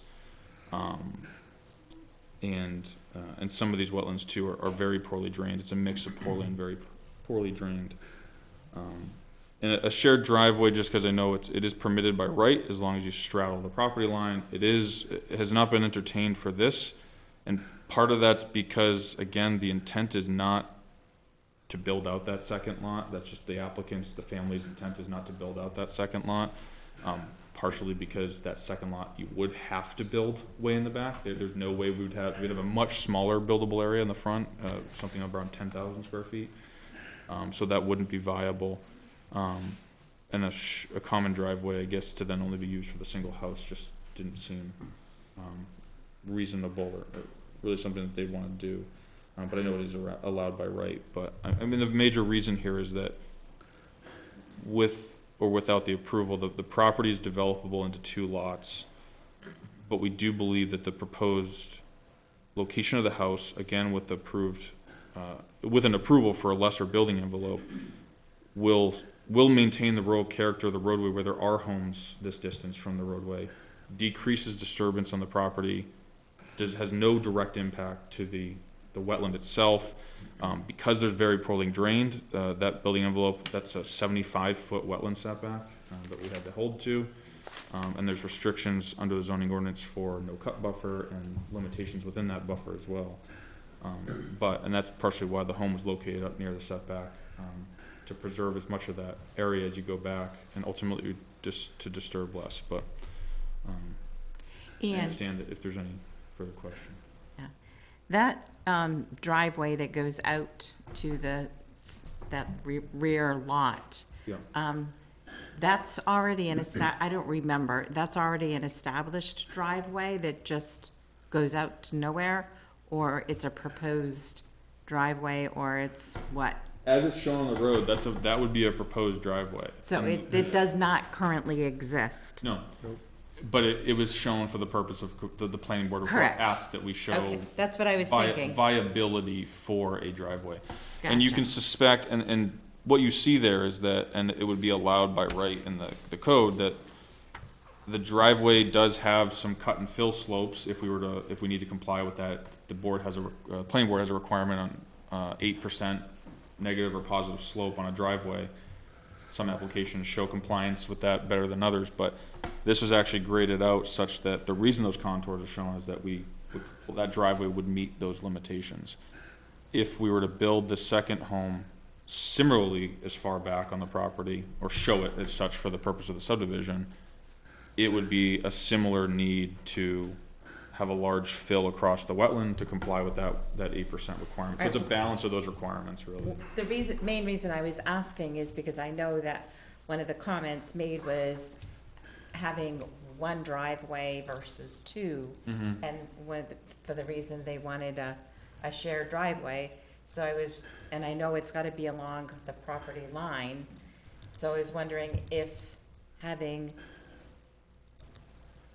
would it make any difference at all with regards to your buildable area, or make any difference on that to have the driveway moved differently? Does that affect it at all? The lot line will have to stay where it is to make sure we meet this, to meet the frontage requirements. I think I kind of understand where you're going to, is that, I don't believe the applicant has entertained it, but a common driveway could be located along where the center, proposed lot line is located on the plan now. And it could be built such that, again, the intent is just to build that new home on a smaller lot. Correct. It could just be a turn in, and it could be a shared driveway, but in the future, Correct.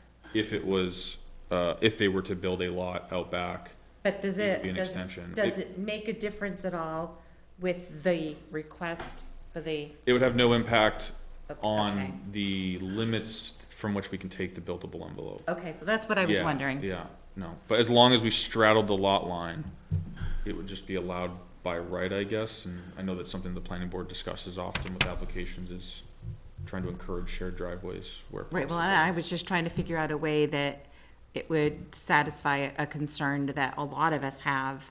It's having, more driveways entering on and off very busy roads, or in this case, with all of the hills and curves and stuff.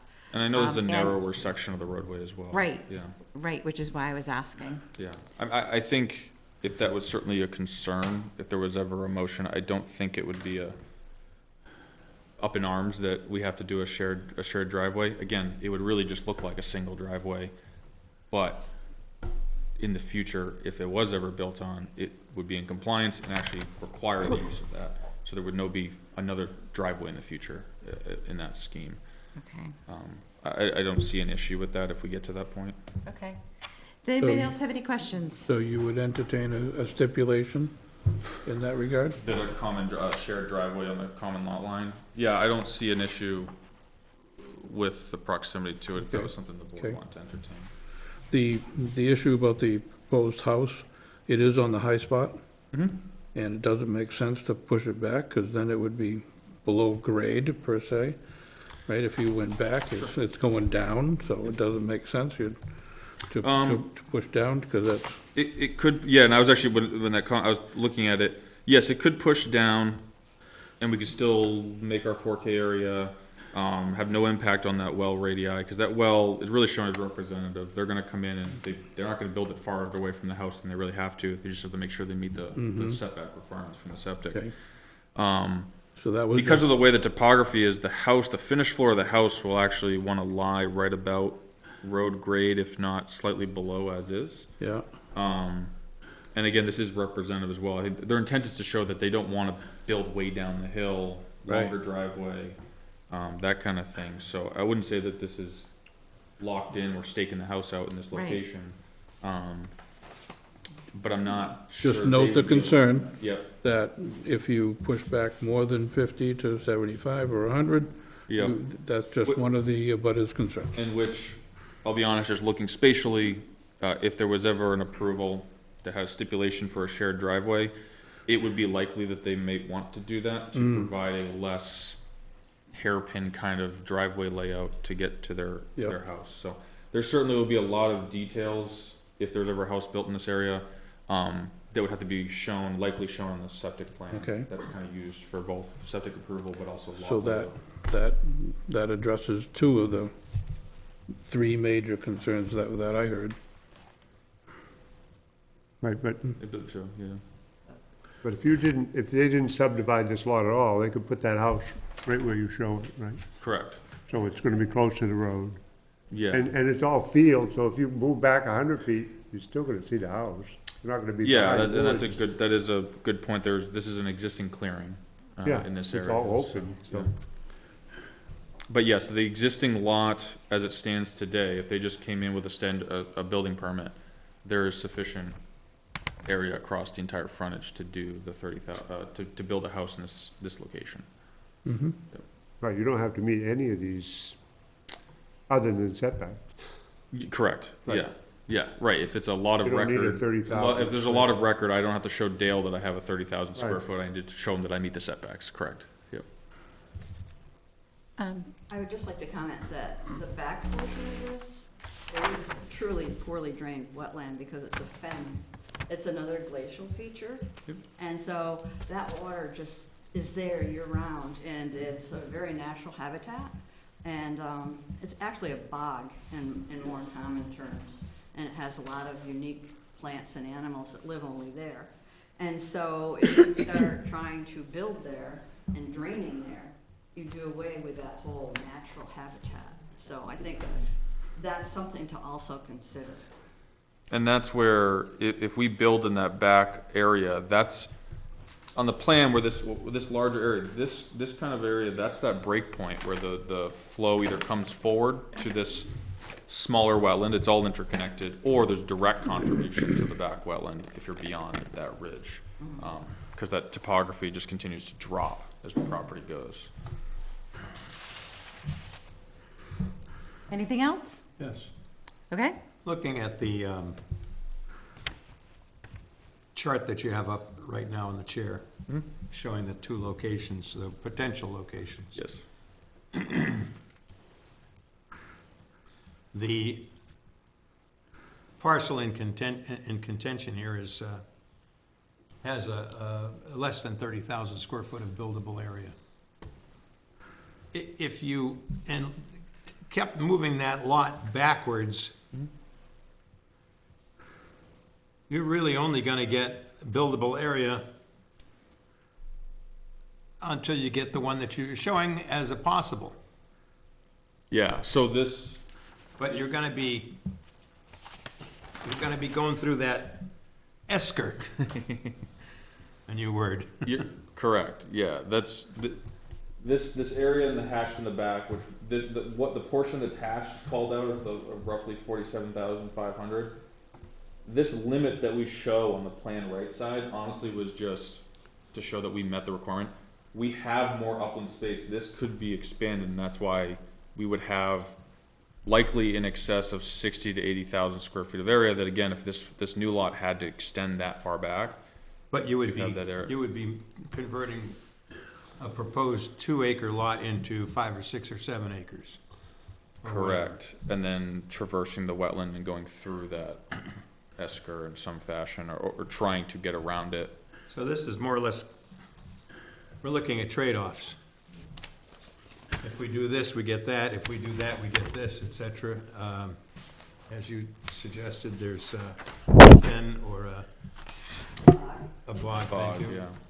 So, when this was created 30 years ago, this subdivision, I don't think all those things were even contemplated, even like the 20, 30,000 feet buildable area. Yeah, I'm not sure, I think that only came around in the 2000s, I know at least, it was not that far back.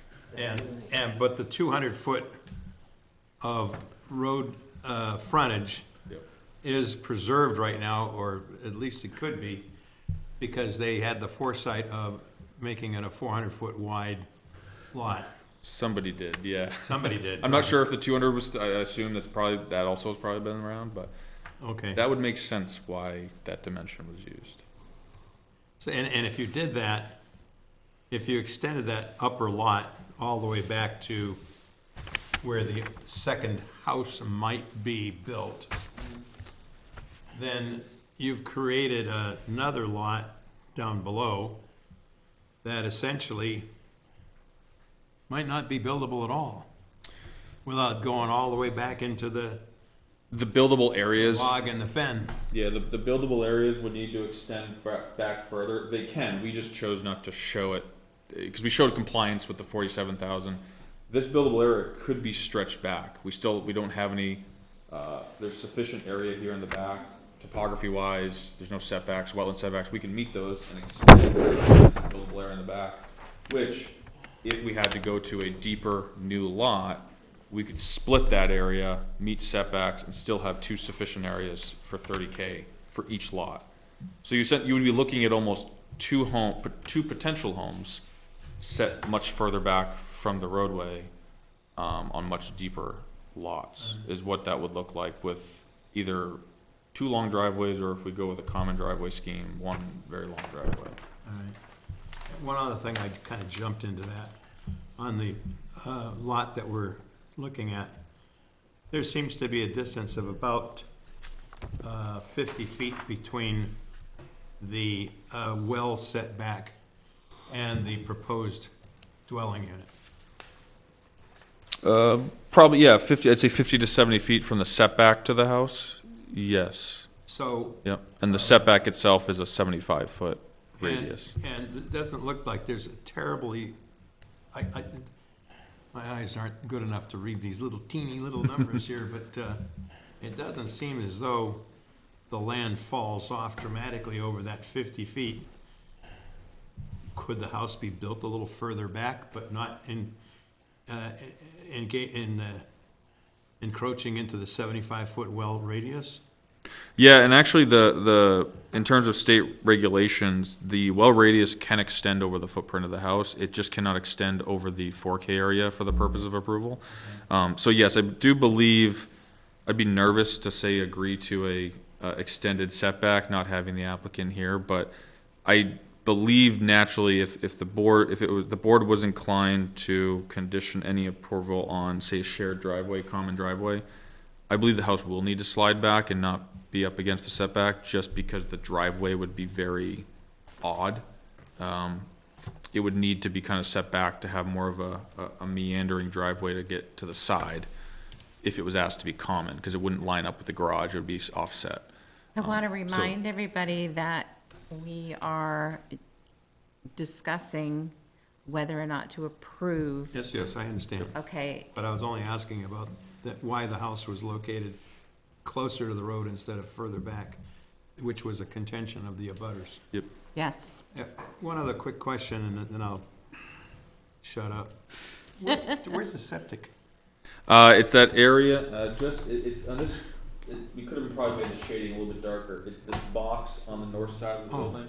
Oh, thank you. And it's shown kind of half in and half out the envelope, which is permitted by the ordinance.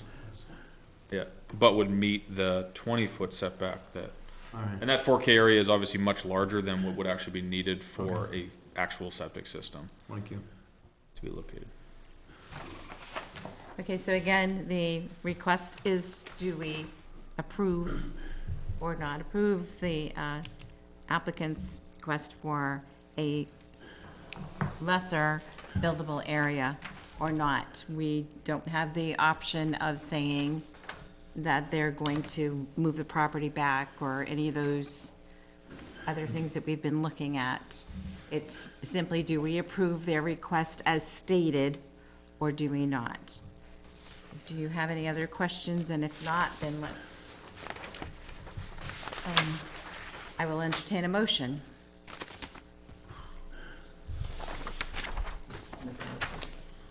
Okay.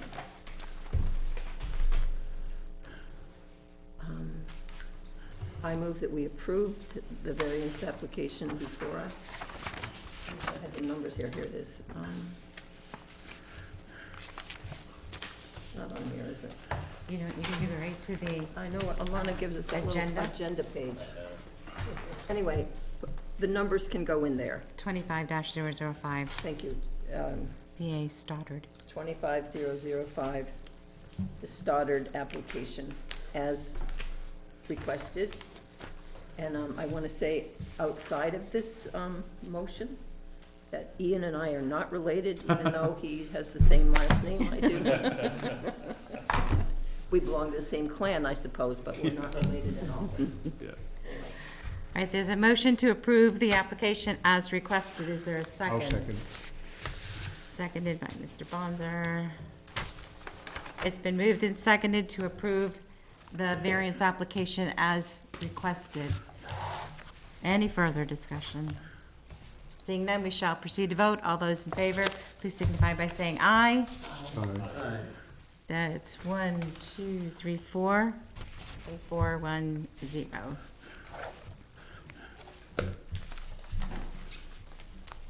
That has passed.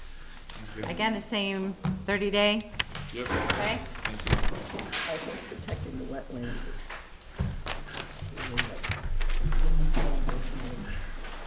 turning a big. And the key for that was because of wetlands. Okay. Wetlands and the habitat. Animals that live there and so forth. I want to remind everybody that we still have further things to do on our agenda, so if you're going to have any discussions, please have them out in the hallway. Thank you. Unless you want to stay for the rest of our comments. And I see everybody leaving. So, we moved the election of officers from the top down. Do you want to tackle, well, Romeo's gone. Public comment, there's no public here, so you can skip that. Let's go with staff member updates while he's out, so that maybe by the time he's back, we can have him comment and then move on. Alana, anything for next month at this point? Not yet. Not yet, okay. Nothing for next month? We're hoping for not another 4-case night. That would be great. I thank you for coming back. And there are classes or courses that will be coming up. Should still be able to get into one of those, right, that's coming? Possibly? Yeah. Okay. Check with Alana. You're in the office tomorrow, right? I'll see her Thursday Oh, morning. okay, okay. I don't remember if there's a specific one on zoning board. I can't remember exactly what Yeah. are upcoming. Okay, thank you, appreciate that. Land use. Yeah, any of those that are good for looking at. Mr. Day, do you have anything for a staff update? You looking at me? Yep, Staff update? yep, do you have any classes you've been to, no. anything? Thank you. No, okay. Respond to no.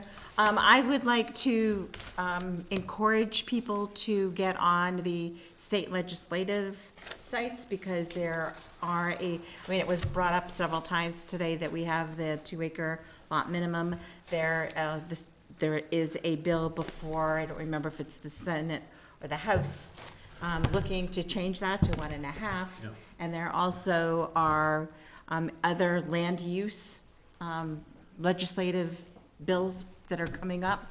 So please check that out and see if there's something that you may want to speak in or against, for or against. But this is a big year for land use, because there is a huge push to increase development. So people in this room. Housing, there's a housing Yeah, shortage. so please check that out. In the state, where the legislature is. Huge right now, huge. Right, Ms. McKinnon, do you have anything? I don't. All right, and again, welcome, do you have anything? Thanks for the welcome, but no, I have nothing to share. Okay, thank you. Anything? Can I make a motion Uh, to accept the minutes from I- 2:18 or? I hadn't gotten that far yet, but. Oh, okay. You have nothing to add for staff update, but, okay, so, approval of minutes, Of February 18th? correct? Is that your motion to approve? Yes, ma'am. Okay. Yes, Madam Chair. Minutes approve. All those in favor, please signify by saying aye. Aye. I'll Right. abstain on that. Okay, so that's a 401. And then now it's, before we adjourn, we need to elect new officers. And just so you all know, as I have mentioned before, I am on the planning board, and the planning board has had a significant changeover this year, where we have just 3 members out of the 7 that are going to be returning, and I feel I need to devote more of my attention to that, because we have some really big cases, so I would prefer not to chair this board again this coming year. That being said, I am interested, if you all are okay with that, in nominating Terry Bonzer to be chair for this coming year. Second. Okay. Any discussion? Is there anyone else that would be interested? Okay, all those in favor of Mr. Bonzer being chair, please signify by saying aye. Aye. Okay, that was a 5-0. I voted nay. Sure you did. Too bad, sucker. I counted 5. Yeah. All right, and then we also need actually, a vice chair. Anybody that's interested in that? Don't look at me. I can't be a vice chair. I know, I'm looking to see.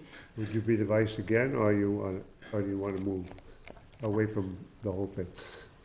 I'm willing to be vice as long as you don't miss too many meetings, so that I don't have to chair. I'll make every effort to. A motion made? Okay, you can make a motion if you want. Motion made that Terry be the, No. vice- excuse me? The vice chair. That's what I said. Oh, okay, Teresa. Oh, okay. Yeah, he called me Terry. Vice chair. Okay, Go to Terry. Yeah. That's what he said. okay, and I would I'll accept that. second. All right, it's been moved and seconded that I move back into vice chair. Is there any further discussion, comments, anybody else? All right, all those approved? Aye. Aye, okay. Anybody know? Okay. I won't be here for the next 6 meetings. I know where you live. Who's left on the board? Madam Chair. It's Drew Stevens and Chris Evans. Other than that, it's gonna be on there, including the, Are there 7 on that board? BOS route. Yeah, that's why I say it's a lot. And there's a lot going on, so I'm gonna be relying heavily on Alana, Drew and I will be, and Chris, as well as Blair Haney. And hopefully, all those new members, several of them, I think, have at least experience in reading plans and projects and stuff like that. So that'll be a big help. It's really hard when you're, like I was when I first came on, as a nurse and not, other than being in the military. The thermometer. Exactly, yeah, that makes a big difference. Madam Chair, when do we review bylaws? Next meeting? Yeah, I think it normally would have been this meeting, but too there late. was so much. Right. So, yeah, I think it makes sense that the next meeting. Yes. Okay. Yep.